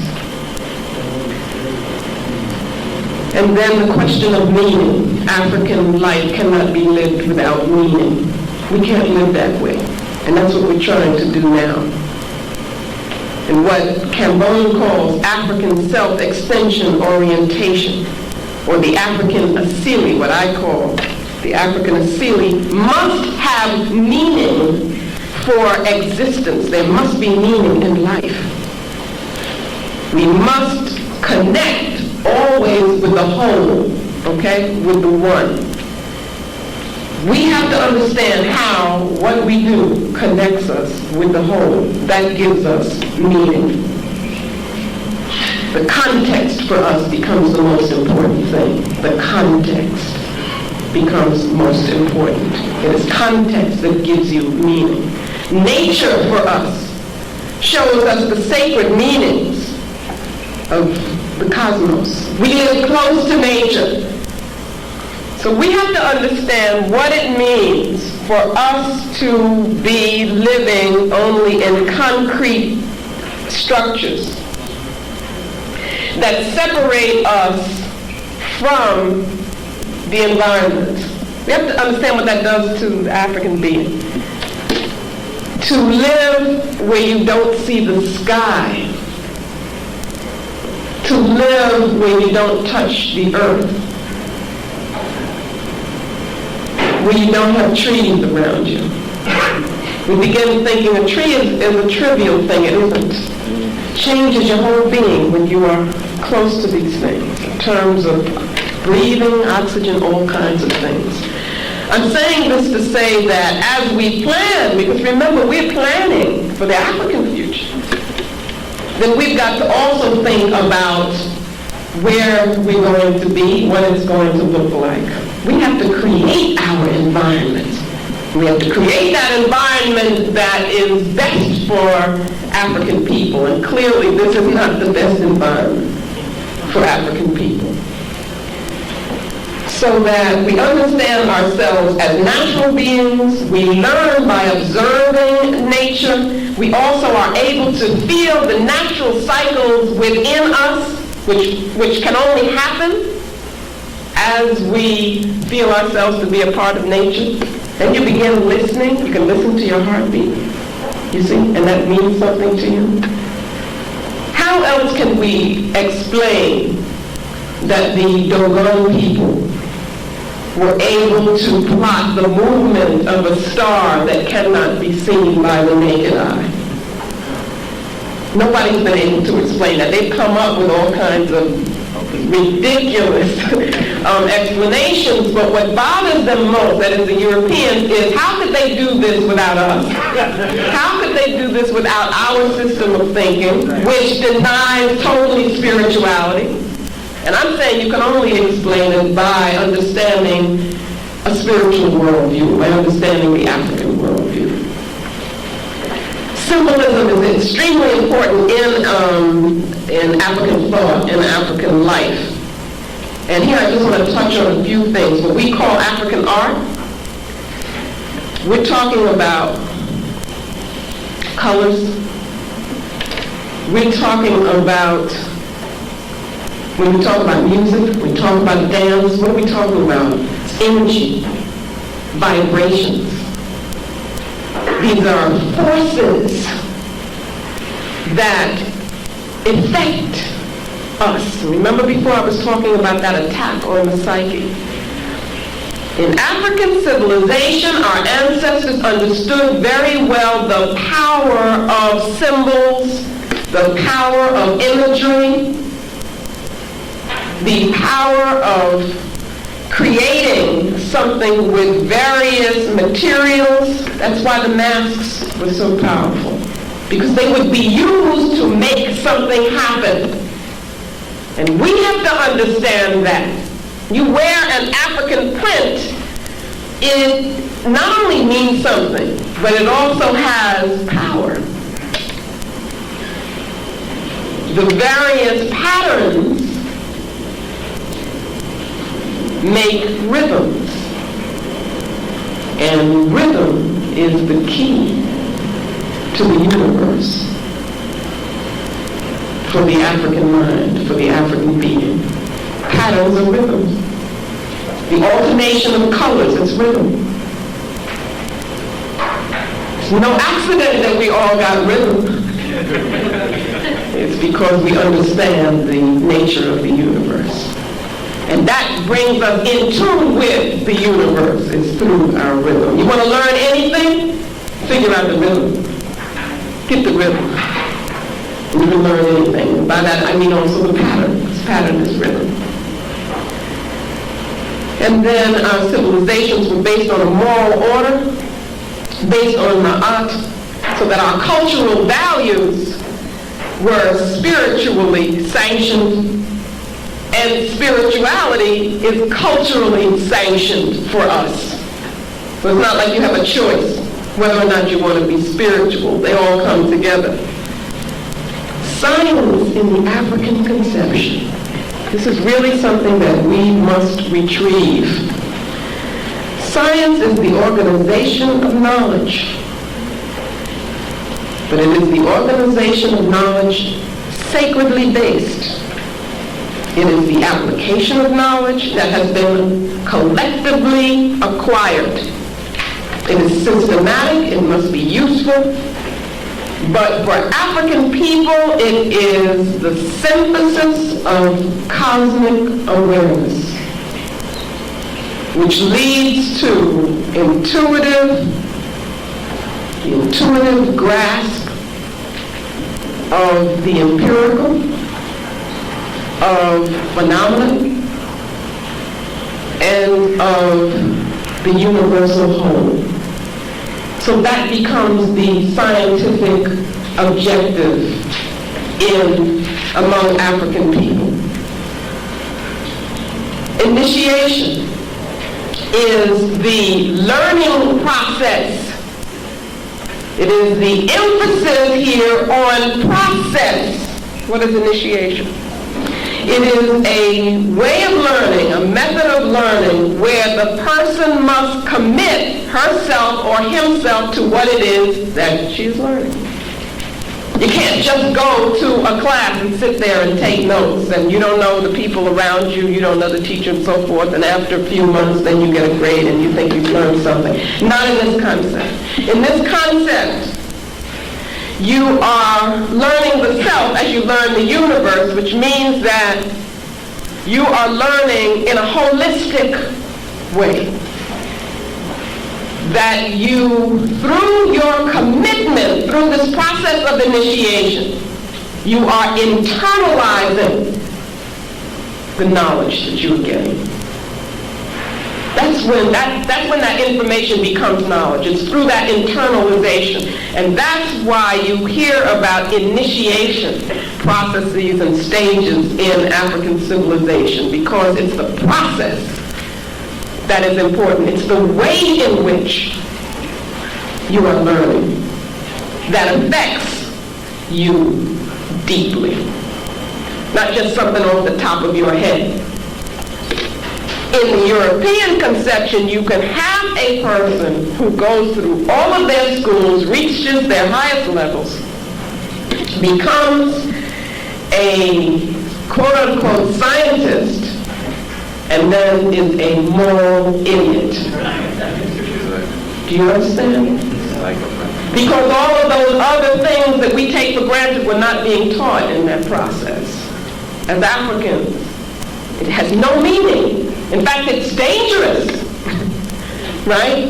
If you aren't learning yourself at the same time, if you're not getting knowledge of self, if you are not having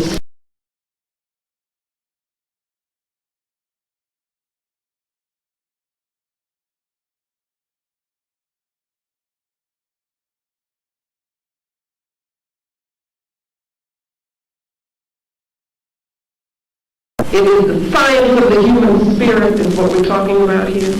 So that, for instance, among the Akan people, you have the concept of Okra, which is that aspect of the spirit that comes directly from the creative principle. You have the Utoro, which is that aspect of the spirit that comes from the male principle. You have the Moja, which comes directly from the female, and also accounts for how a group, a family is organized. And then you have the Sum, which accounts for the uniqueness, for the unique personality of that human being. All of these together is what makes up the human being. I mean, obviously here we have the basis of a science of the human spirit, an understanding of the human spirit. These are the models that we have to begin looking at in a very serious way if we're going to reconstruct our nation.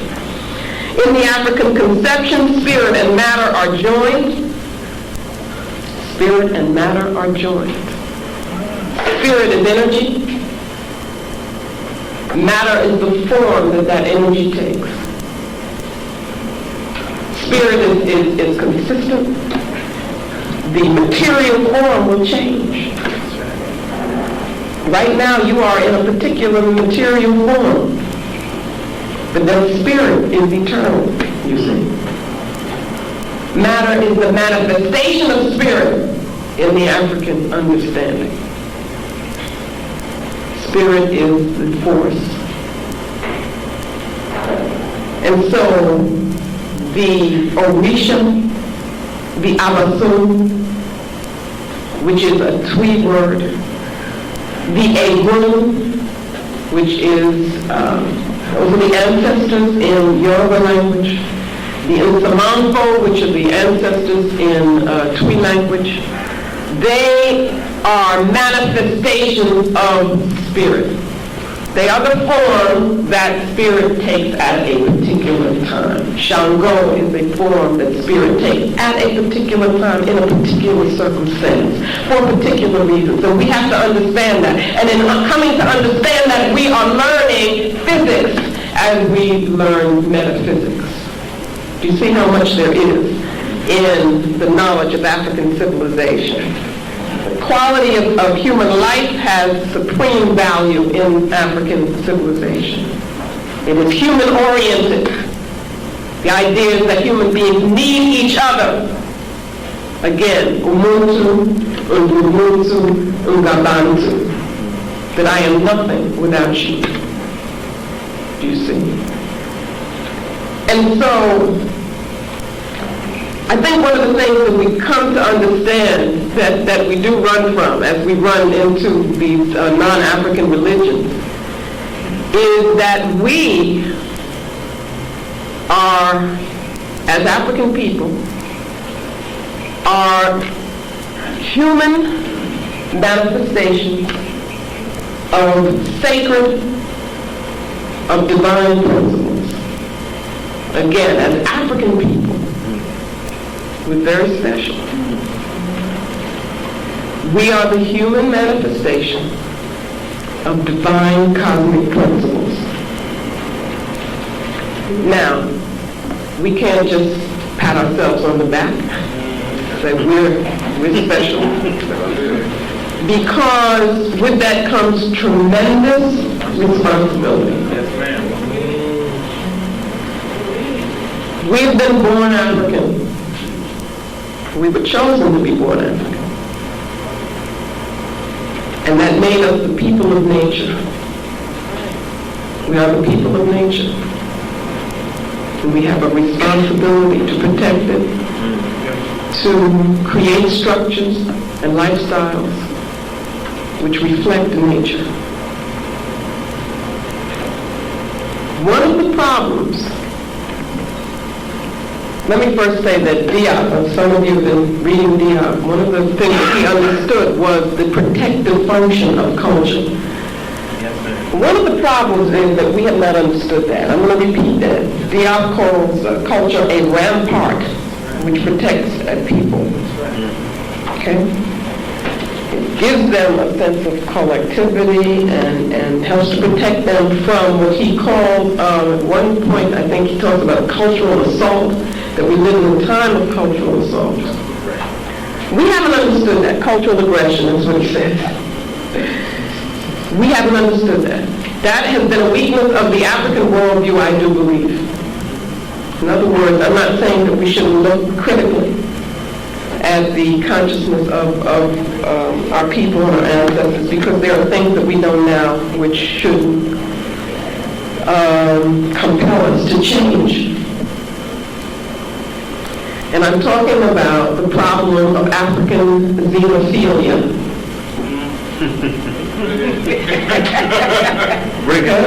Europeans are xenophobic,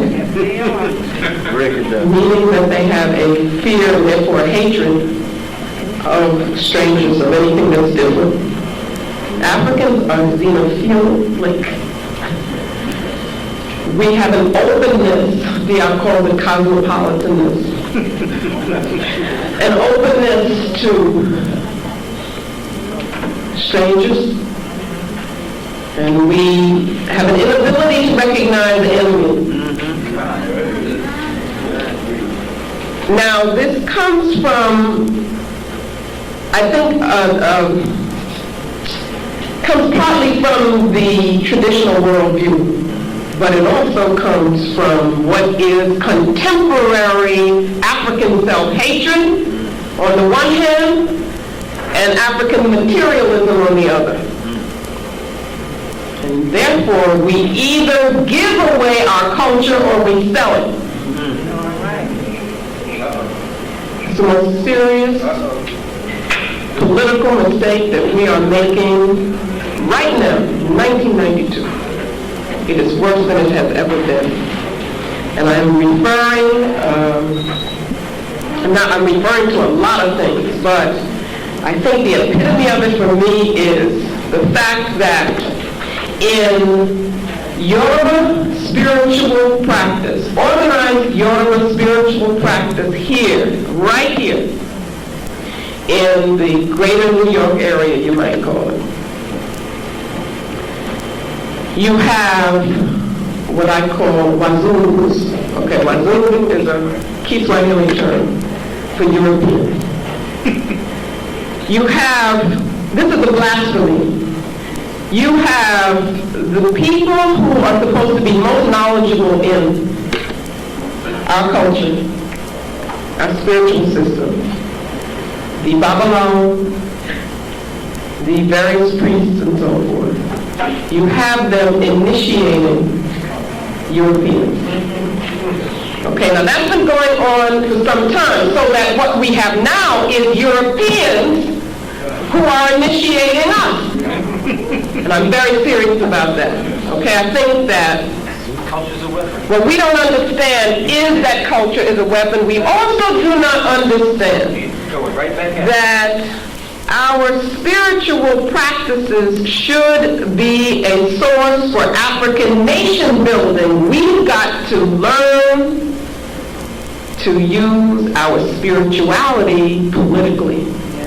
And that has been a weakness of us as a people. So when we think we can make the separation and say, when you question our brothers and sisters who are doing this and engaged in it and just letting anybody in anywhere where we can't go places, right?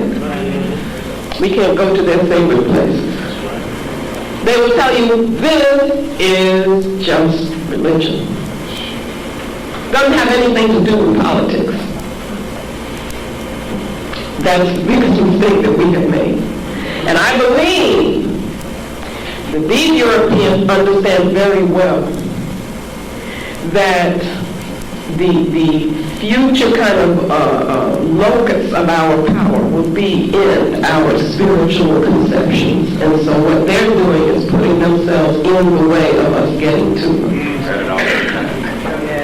And we have to hold accountable.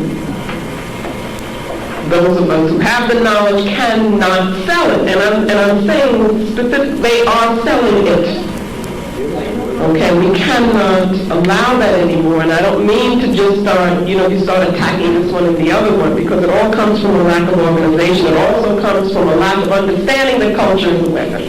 The culture is a rampart. It is our culture that is our strength, so we cannot give that away. And nor can we sell it. You see? Because that's like giving it away. And so finally, I want to just end by reminding you of the definitions or the explanations of nation building. I think I'll just read that one more time. Nation building is the conscious and focused application of our people's collective resources, energies, and knowledge to the task of liberating and developing the psychic and physical space that we identify as ours. That's what nation building is. So it can take place wherever we are.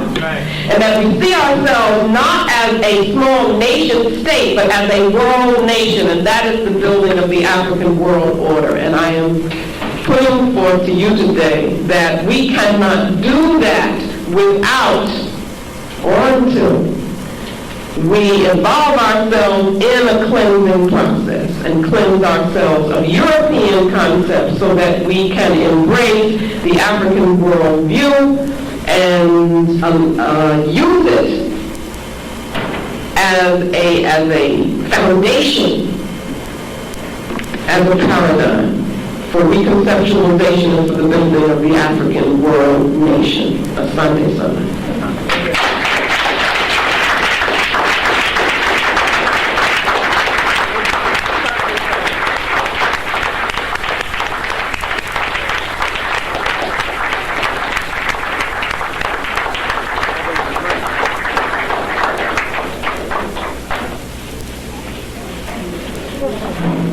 First of all, I wish to say Asante San to the sister.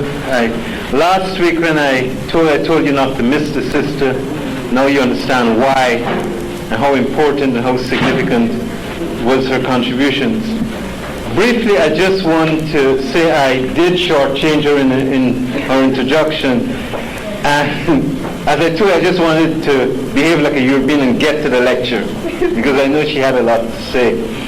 But in fairness to her, this sister has been a soldier, literally a soldier, for most of her life. She worked in the South during the civil rights era.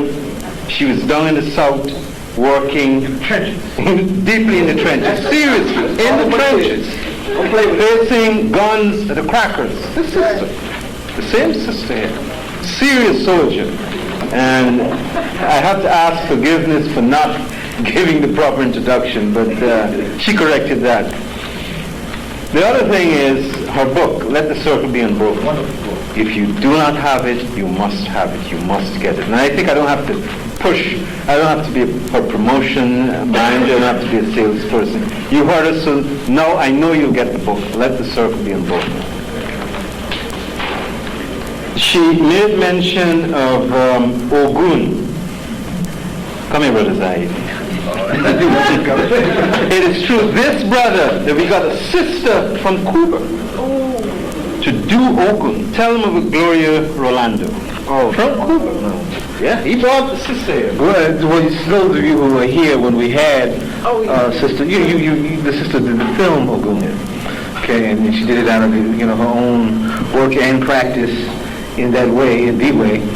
Okay, in revolutionary Cuba, where culture is alive and well and very central to that whole revolutionary Cuban personality that is so bold about without any compromise, even in the face of the New World Order. So well, she know the answer, so I didn't need to tell. Okay. The whole point was when the sister asked those of you who know about Ogun, it was important that, a sister from Cuba came here. Did the work, and you hear about Cuba being communist and atheistic. That's one of the things that kept our revolution going. That's right. Whether you know it or not, and you saw, those of you who saw the movie, you saw that. So there is a African spiritual basis for that revolution, and that is one of the things that was shown here, the African spirituality. So irrespective of what they tell you about Castro, how you feel about Castro and the propaganda, Castro is nobody's fool. That's right. Castro knows where to tap into. Okay. He knows. That's why he's still here. Gorbachev is gone. Bush is gone. And all that is gone. Fidel is still there. That's right. That's right. Okay. They're all gone. All them folks. Fidel is still there. And they have Cuba by their throat. Long gone. Long gone. And it's important you understand the significance of what the sister said here today.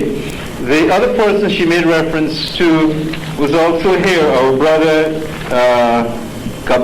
Cambon. You may know him as Joe Baldwin. He was here, right here. Right here, this summer. Right here, this summer.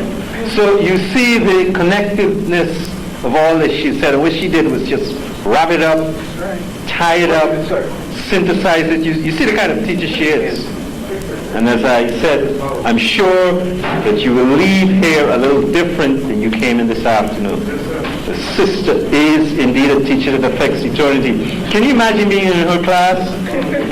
Can you imagine coming out of her class after 3 months? Can we bring her here one day? No. She has enough. She will kill me. Literally kill me. The sister don't play. I think you get that kind of feeling. And in fact, if you notice our new flyer, it is directly attributed to her because she's been holding our feet to the fire. And if my son was around, I would have tightened it up, because the most important symbol of the flyer was left, and that is a call to arms. That's right. And this sister is instrumental in that message, a call to arms. Bottom line, so we'll be going. Next week, the other sister will come here, and as you can see, we've lined up the warrior sisters. She set the tone. About 92.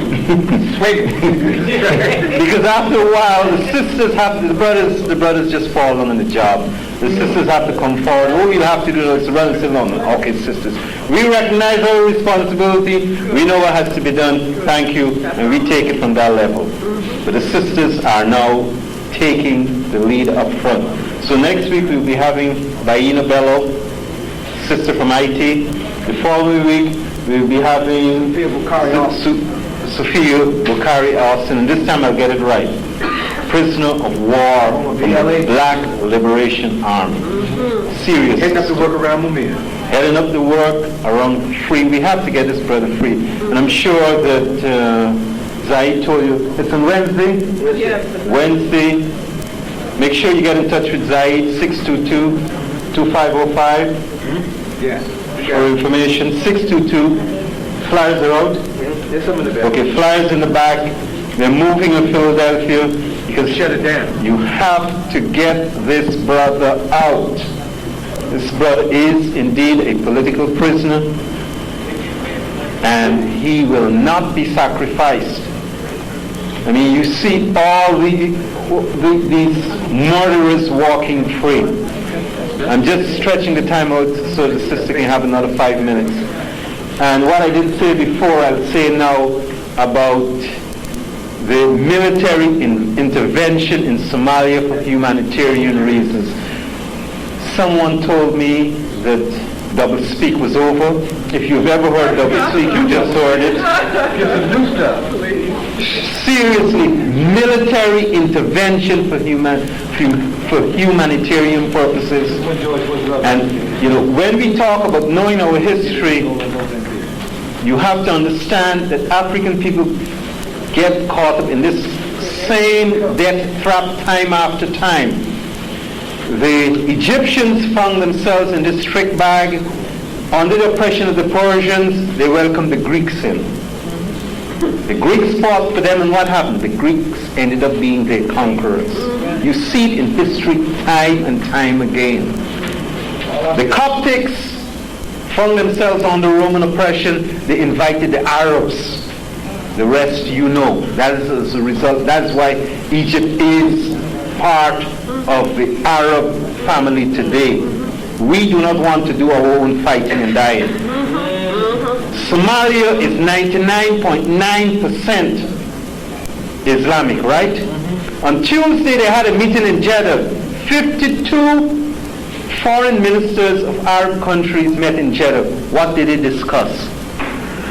They discussed the European Muslims in Bosnia. Not one word was said about Somalia, not one word. And Somalia is 99.9% Islamic.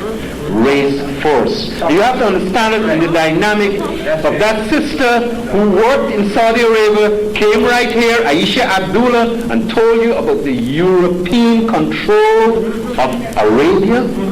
Right here. Right here, the sister told you she worked in Arabia. And she came back here shortly before Bush attacked Saddam Hussein. Now when you talk about African people dying, our brother Troutman and some brothers took a whole group of doctors to Mozambique and Angola. And you have more Africans dying in Mozambique and Angola right now from starvation that we paid to kill people like Scumvimbi and the Renamo murderers, $100 million. Right now you have over 300,000 children dying each year in Iraq. In Iraq as a result of the bombing of the water supply and the electric systems. They knocked it out. And Bush is telling you that he's going to send forces to Somalia for humanitarian intervention. What about Iraq? What about those Iraqi children that are dying from diseases? You don't hear anything about that. You don't hear anything about the children in Mozambique. You don't hear anything about the children in Angola, where our tax dollars were used to blow up innocent children going to school. In fact, Dr. Troutman brought some of these children right here and treated them at St. Michael's Hospital, right here. African children walking to school, and they would put landmines in the passage. What's that got to do with anything? And those children are dying from starvation, they're dying from the lack of medical resources and medical treatment, all paid for by our tax dollars. And then Zion will get to our favorite friend, Donald Payne. He threw us out of a meeting, right, Robert? Held a meeting in Essex County. We told him that we want him up front protesting the $100 million that was to have been given to Savimbi later in the week when Savimbi was here in 1991. Right there at Essex County College. Threw us out of the meeting. Because he was on the subcommittee discussing African affairs. Still is. That's right. He comes back, he visited Somalia, comes back and sits down with ministers. Which means we have to, accountability, that's what I'm getting at. We have to get someone who is going to run in this 10th congressional district to send him a notice, because he is not going to sit in that Congress for another 40 years like Rodina. It's not going to happen. That's his frame of reference. It's not going to happen.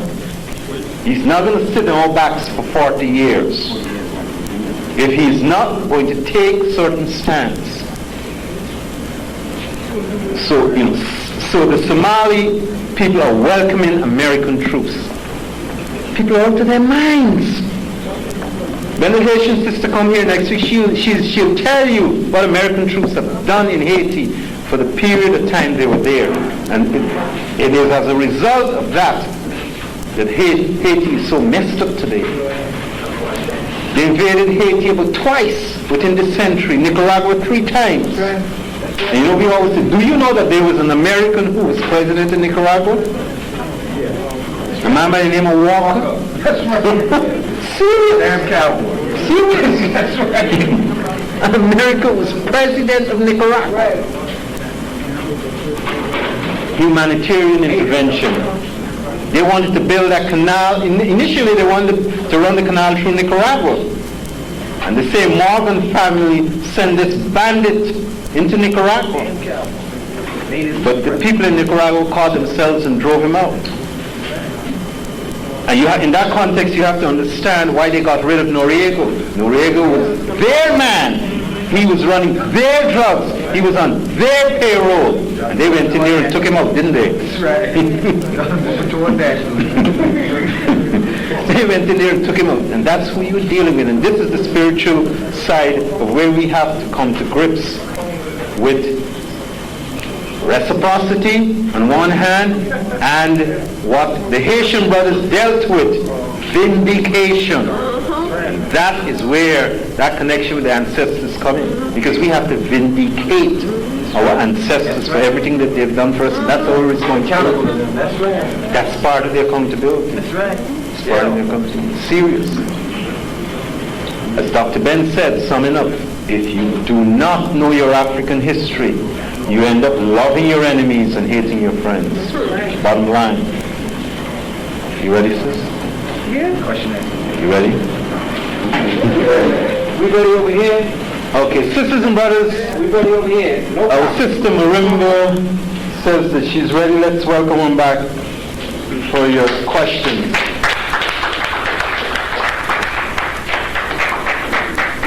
Wait a minute. Now, I mean, there are many people here.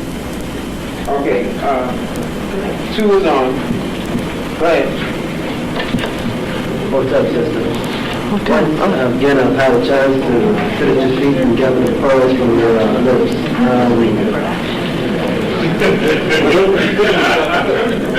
Is it on? Is it on? You talking? I'm talking? Okay. Yeah, you good. Wanted to give a little agree. I agree with a lot of what you said. I think I need further education in certain things.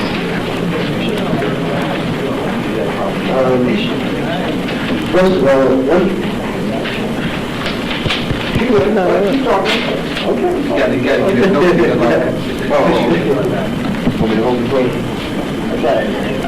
Okay. You talked about consensus and how it brings in terms of majoritarian politics. Could you give further clarification in terms of consensus and the difference it has from majoritarian politics? No, I was talking about how we organize ourselves. That when we have a group, which is, we should think of as family, that's what our organizations should be, that we should think about how we organize ourselves. That is one of the structures and the mechanisms within the organization that we use to relate to each other. And one of those things is the decision-making process. For instance, you'll get, never forget this meeting I went to where people were, we're talking about issues and all of a sudden somebody brings in what they call Robert's Rules of Order. I don't know if you know what that is, but that's, parliamentary procedure. That's a system, if anybody looks at it, that is meant to get in the way of dealing with issues. It's meant to get in the way of communication. But what happens to us is we think that it makes us special to know it. So then you get people who are the experts at, these rules, and they start talking about, motions, and there's a counter motion, and second motion, and I have the floor, and so forth and so on. And I have seen meetings totally disrupted by the use of that. So you have to think, do we have to use these kinds of structures? Can we organize ourselves the way in which we relate to each other? And I was saying that I've been looking at a group of people in Nigeria who are extremely well organized, and that whenever they come together, their objective is to let people talk who want to talk to the issue, and then to try to come to a consensus of what is the feeling of the group. So in essence, what you're saying is that people should become more enlightened in terms of the environment among them. So people who do have the bolder voice, and they start talking, they're going to go ahead and hold them more accountable in terms of their views and opinions. Okay, that was another issue that I was talking about. That was a different issue. In terms of consensus, whether you have consensus or you vote, what I'm trying to do is to sensitize us to understanding that there isn't just one way of doing things, and that there are other ways that have been used in African civilizations and societies because they had other purposes. The purpose was not to have meetings of competing individuals or that kind of thing. That's one thing I'm saying. The other issue I raised was that what we consider to be leaders are very often people who are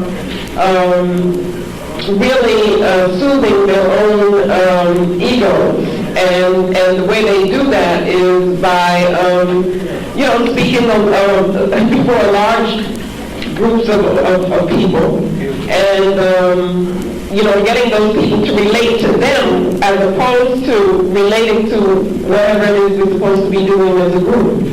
That's what I was talking about. The final question is, in terms of, you made a very important point. You made a very important point in terms of us getting in tune with ourselves, in tune with nature, and understanding our relationship with the universe, which we call the circle. I'm not really familiar with the paradigm, but how do we really cleanse ourselves? Because though a lot of us know that we should cleanse, in a roundabout way, say like sometimes we're guilty of wearing the clothes of Africa, the hairstyles and so on and so forth, but yet we don't internalize what we're really supposed to do. Exactly. We go ahead and give the rhetoric. Exactly. How do we really cleanse ourselves so we can be true? So when a person looks into another person's eyes, they can tell that person's been cleansed. That comes from spiritual process. That comes from, you can't say, well, I'm going to, tomorrow, I'll be Africanized or re-Africanized because I bought my African dress. It comes from hard, committed work. And that's what we all have to be prepared to do, wherever we're at. Not just the youth and talking about rites of passage now, which themselves can become shells. But we, at whatever level we're at, whatever age we're at, we should all be involved in some kind of collective spiritual process which helps us to ask the right questions about ourselves. Take assessment of how we live, what we do, what are our priorities, what's in our house, what's around us, what pictures are up, what do we look at, how much time do we spend watching television. You see, because if you spend a lot of time watching soap operas, it's not just that is, we could say that's incorrect behavior. It's not that simple. It's that it is a manifestation of something that's going on in here that's not right. See what I'm saying? And if it was right and you were at peace, you wouldn't need that. So that's what I'm talking about. A lot of hard work.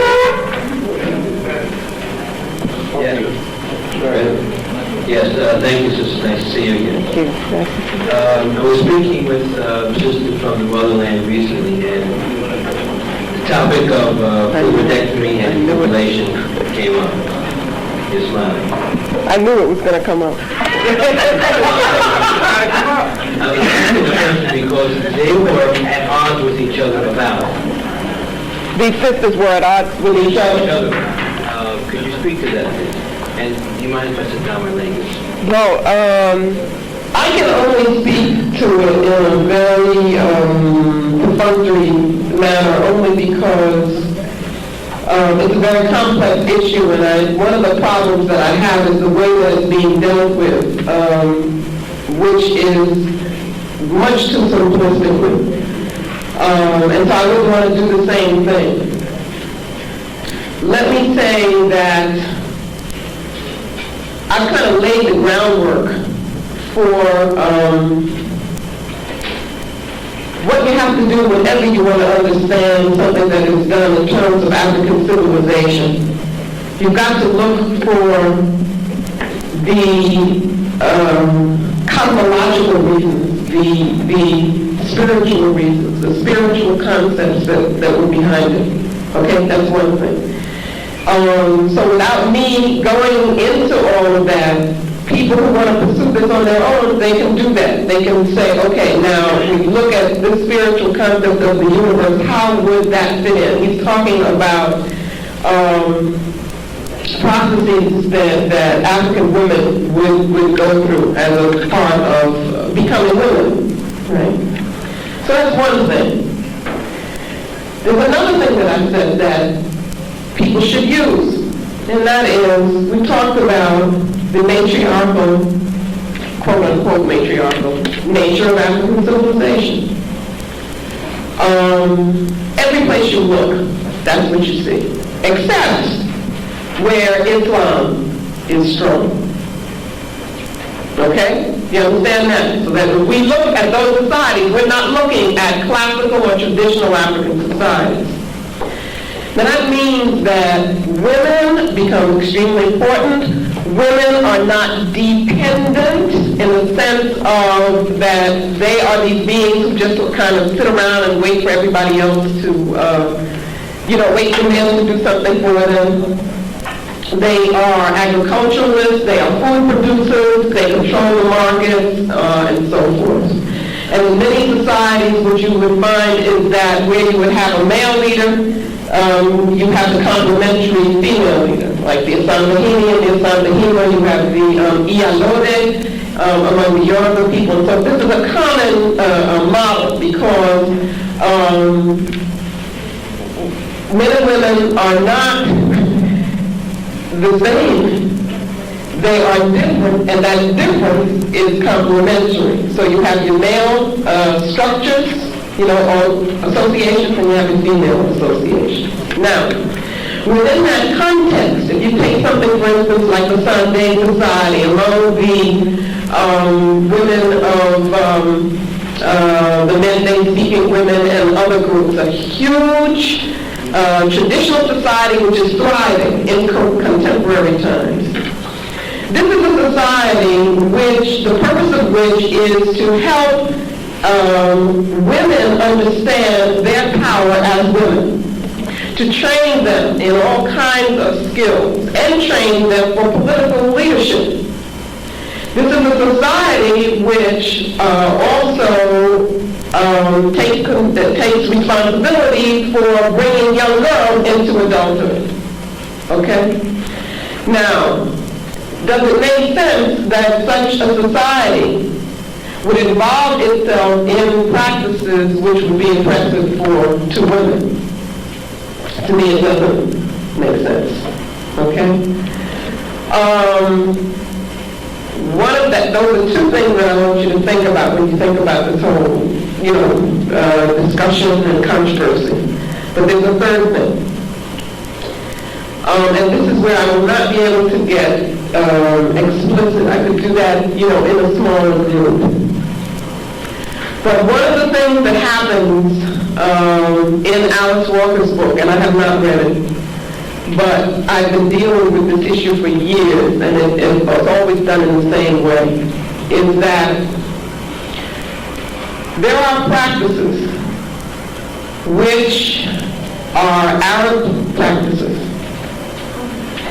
which you find in many Islamic communities, societies, which are controlled by men, therefore the purposes of male domination of women. And they involve what I would call mutilating, physically impairing, actually, the bodies of young girls for the purposes of control of their bodies by men. These things are done in the middle of the night. Very young children have no understanding of what's going on individually, and they're done under the control of men. So you have to think what that means psychologically. As well as physically, it is horrendous. Now, what Walker does and others do is they put together those practices, which I consider to be non-African, with traditional African practices, which are not at all the same, okay? Which are controlled by the women, which are done as part of a period of transformation and growth, in which young girls become very proud of the fact that they have gone through this process and so forth, because the process is, in a context. It is not just, that's only one kind of physical manifestation of it. What is also happening at the same time is they are growing spiritually, culturally, and they are being praised and valued by the society. And they are being nurtured to become organizers and leaders and strong women in their society.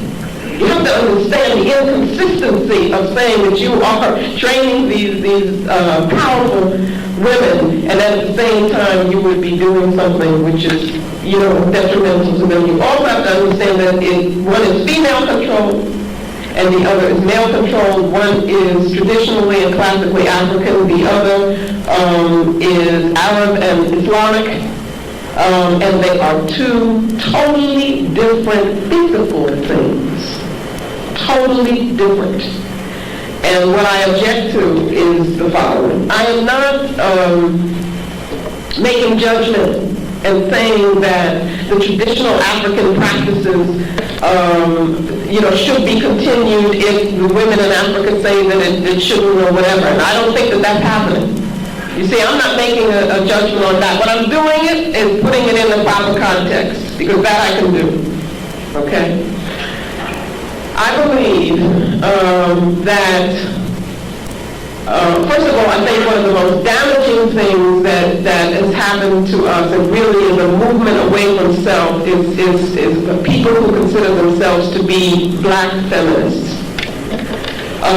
Because I don't see how that can be defined without it becoming anti-male.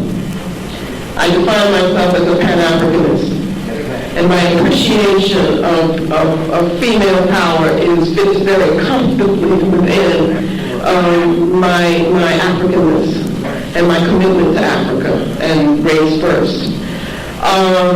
But I don't believe that's the case with people who are considering themselves to be the feminists or the womanists or whatever they want to call themselves.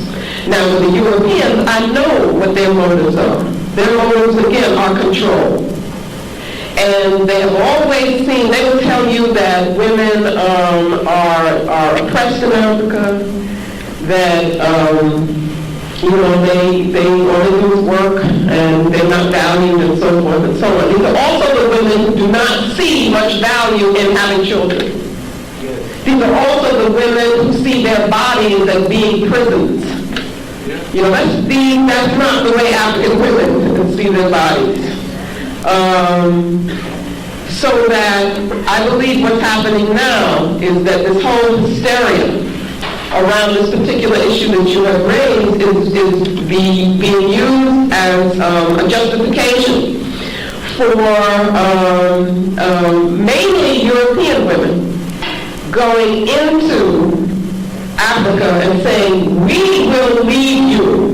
We will show you the way to be with us. And there's a lot of confusion that's happening because you get African women talking about, I want to be liberated. And to be liberated is to become European. You see?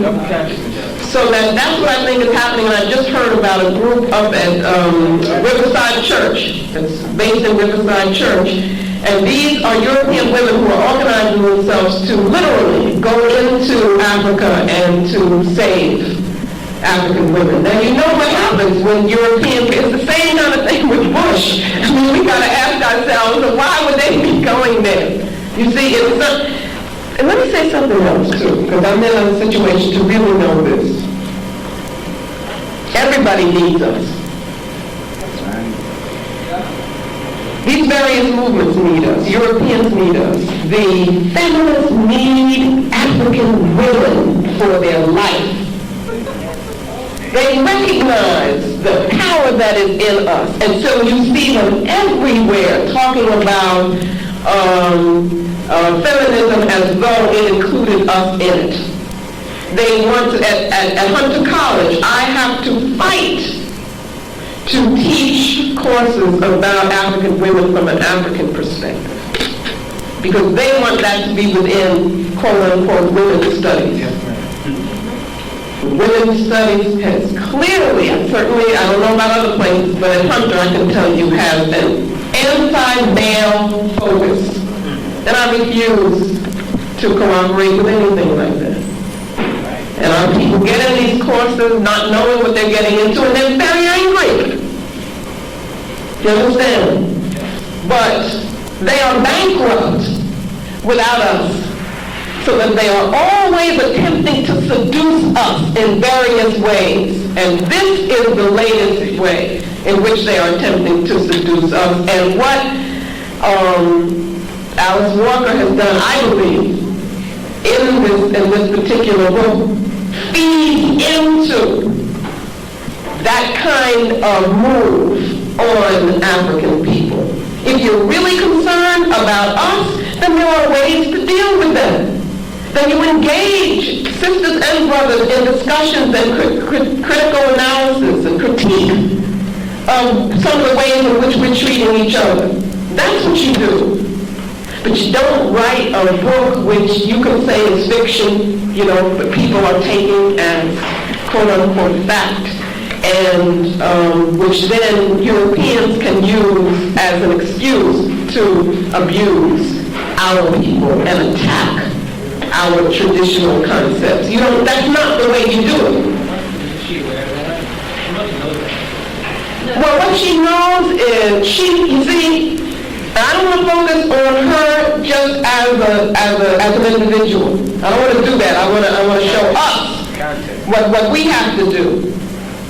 Again, if the individual is a person without context, and what happens is if your context is writing novels, you understand? No matter how brilliant you may be at writing, but if that's your whole context, and being appreciated by whom? Who's appreciating all of that? If that's your context, you see, then that means you have no other reason for doing what you're doing. That's the problem. That's what you're relating to. So you pick something here, you pick something there, and you say, well, these are real issues.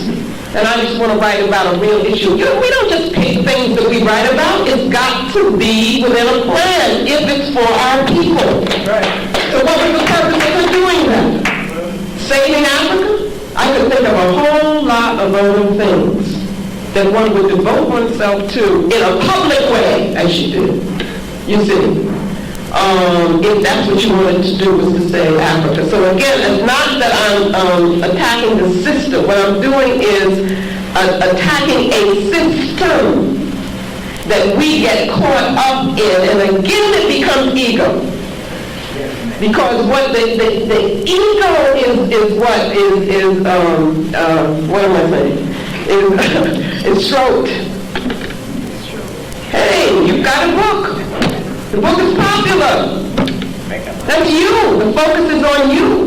You see what I'm saying? Where's the accountability?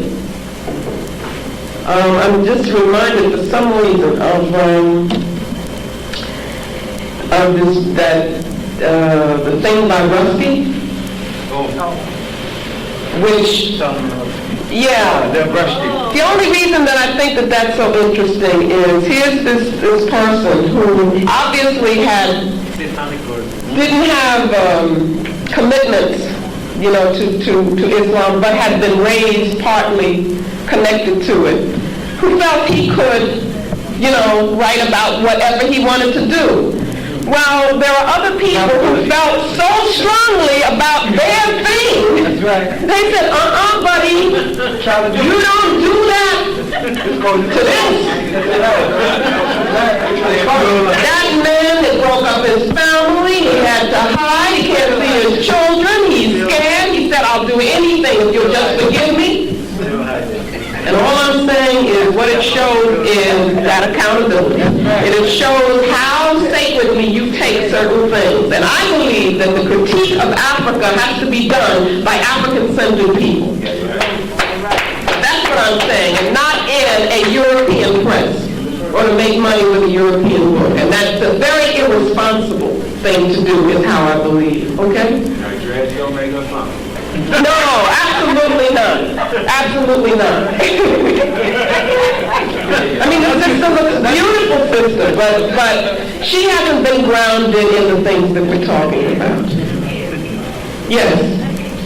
Yes, that's what happens. That we're scattered without that base to pull us in, to anchor us in. Okay, so that's what's happening to our women.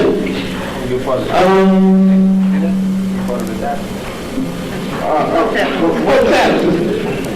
Thanks for sharing knowledge with Thanks for sharing knowledge with my question is on the concept of hierarchy as another human being. Tell me what this means as far as being born into the lineage of a pharaoh or a chief, because to me that seems like, you know, now this sister is, she's thinking, all right? That's what I like, because that's what you remind me of my students. And I encourage that kind of thinking and questioning. There's a sense in which I'm being critical of that. Do you understand? Among the Ashanti people, there is the royal lineage. And it was from that lineage that the Asangahini would come. Couldn't come from another Alasua, we call it. Okay? Now, the explanation for that, if you look at Chancellor Williams, is that that particular line is considered to have been directly descended from the first people who founded the society. Okay, that's what he said. He said that's what the royal lineage is. You also have to understand the concept of leadership, where the leader, he says leaders, not rulers. The leader must make decisions that are in agreement with what the people feel, and the elders tell them it's okay, otherwise they will be put out, okay? But there is a brilliant work, 2000 Seasons. Thank you. By Aigwe Irma, who was raising the hard questions, and the healers by Aigwe Irma.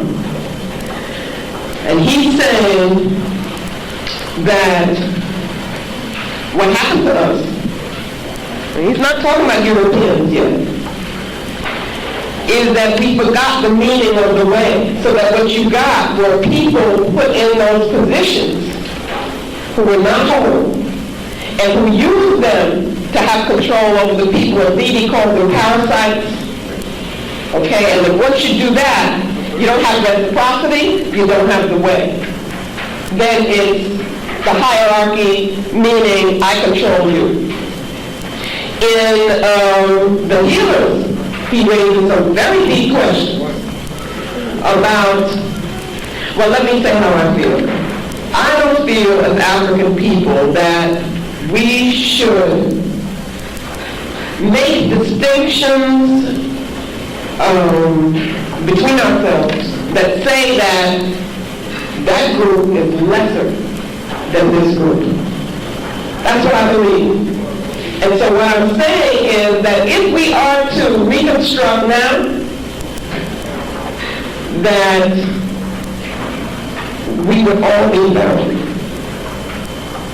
That we would not have one line of people who is seen to be in the position of being leadership, and other people have, lesser roles that they are to play. So, don't get me wrong. Yeah. Don't get me wrong, I'm not siding with Europeans at all.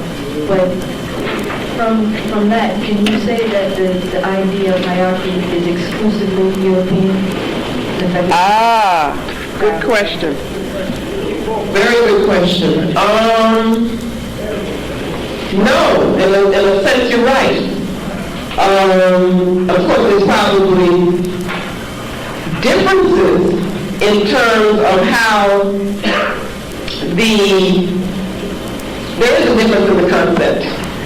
But you have two hierarchies, but it was what one was, the role that one played and the role that the other played is very different things. For instance, if we even look at Kemet, as I understand it, the pharaoh participated in the work groups that were building the pyramids. Had a period of time when in fact he had to devote to that as well, and was seen as a servant of the people. So that in one sense you could say it's a hierarchy if you're looking from outside in. You see what I'm saying? But if you understood what was the philosophy of the civilization, then it wasn't hierarchy. It was that this one has this role, this one has that, and so forth and so on.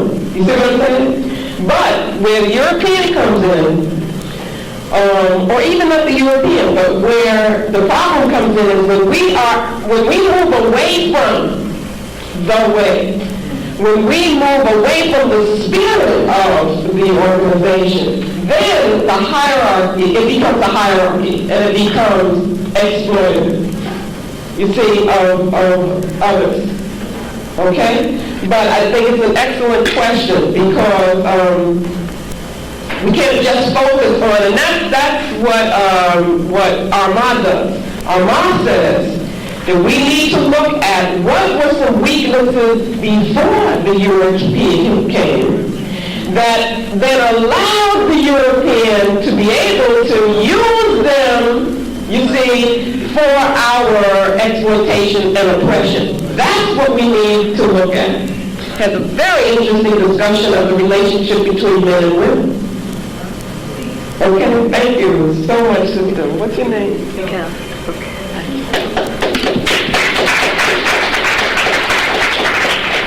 Sister, your lesson tonight was very informative. And when you were saying about that we needed to be cleansed, what I'm going to say is a question and also a statement. I lived in Ghana for 11 and a half years. And after I was there for about 2 years, I got friendly with all the neighbors there. And one day, Mrs. Wade and I, we met a neighbor, and he said that the town has gotten to be quite a town since you white people came. And I was sort of insulted that he said that. I'm thinking African man coming home. So I said, what do you mean by saying that I'm a white man? And he was maybe lighter than I was. So he says, oh no, I don't mean the color. He said, you spend all your days with the white man. You have the white man's ways. He says you talk his language, you read his books, you eat his food. He said you drink tea, you eat coffee, you eat cornmeal, cornflakes in the morning, the bacon and eggs. That's white man's food. He said, I eat Gary in the morning. So he says, you have so many ways of the white man, so that makes you a white man. And then I thought of it, and I said, he's right. He's right. So now, the way I see it now, we black people here in America, if we want to be African, we got to share a lot of our European ways. Because another man said to me, he says, you want to be an African? He says, I'll tell you what. He says, every African belongs to a tribe. He says, what tribe do you want to belong to? So he says, now I'll tell you what you do. You do everything you can do to help the country. Respect our customs and our way of life. He says, then we say to you, you are an African brother who has come home. And it worked out that way. And later on, they introduce me and they say, oh, this is our African brother, African-American brother who come home to help us. And he's more than a brother. And then, I got along very well that way. Is that what you meant when you were saying about we have to do some cleansing? Yeah, the African Americans here have to do some cleansing. Yeah, that's partly what I meant. I think that I have great difficulty with the term African American. Okay, because I think that it sets up a contradiction in the mind, and kind of sets us against ourselves as we don't need to be.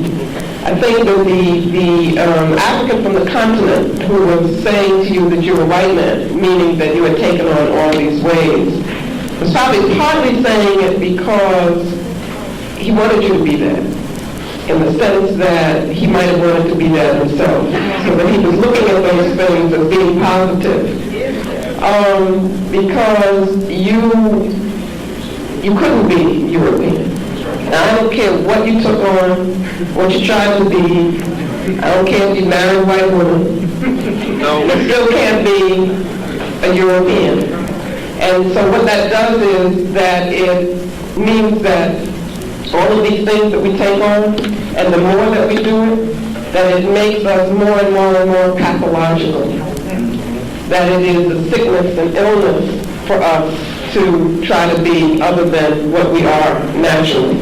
So So what I'm talking about when I talk about the cleansing is also a healing process of coming back to ourselves. It's a recentering. You see, if you don't have a center, then you have no basis for making judgments or decisions. And what we've been doing is making other people's decisions, or thinking that we've been making decisions, but really acting as other people have been manipulating us, to act. Also problematical in terms of we will have to get our brothers and sisters from the continent to understand this whole issue of what, it's so ironic to me that Africans on the continent use the term tribe. It's not an African term. And in the European context, it is a derogatory term. They don't talk about European tribes. They talk about European nations. And because of the conditions under which we learn the language, colonial conditions, then we accept these terms, and then we start saying, I'm from this tribe.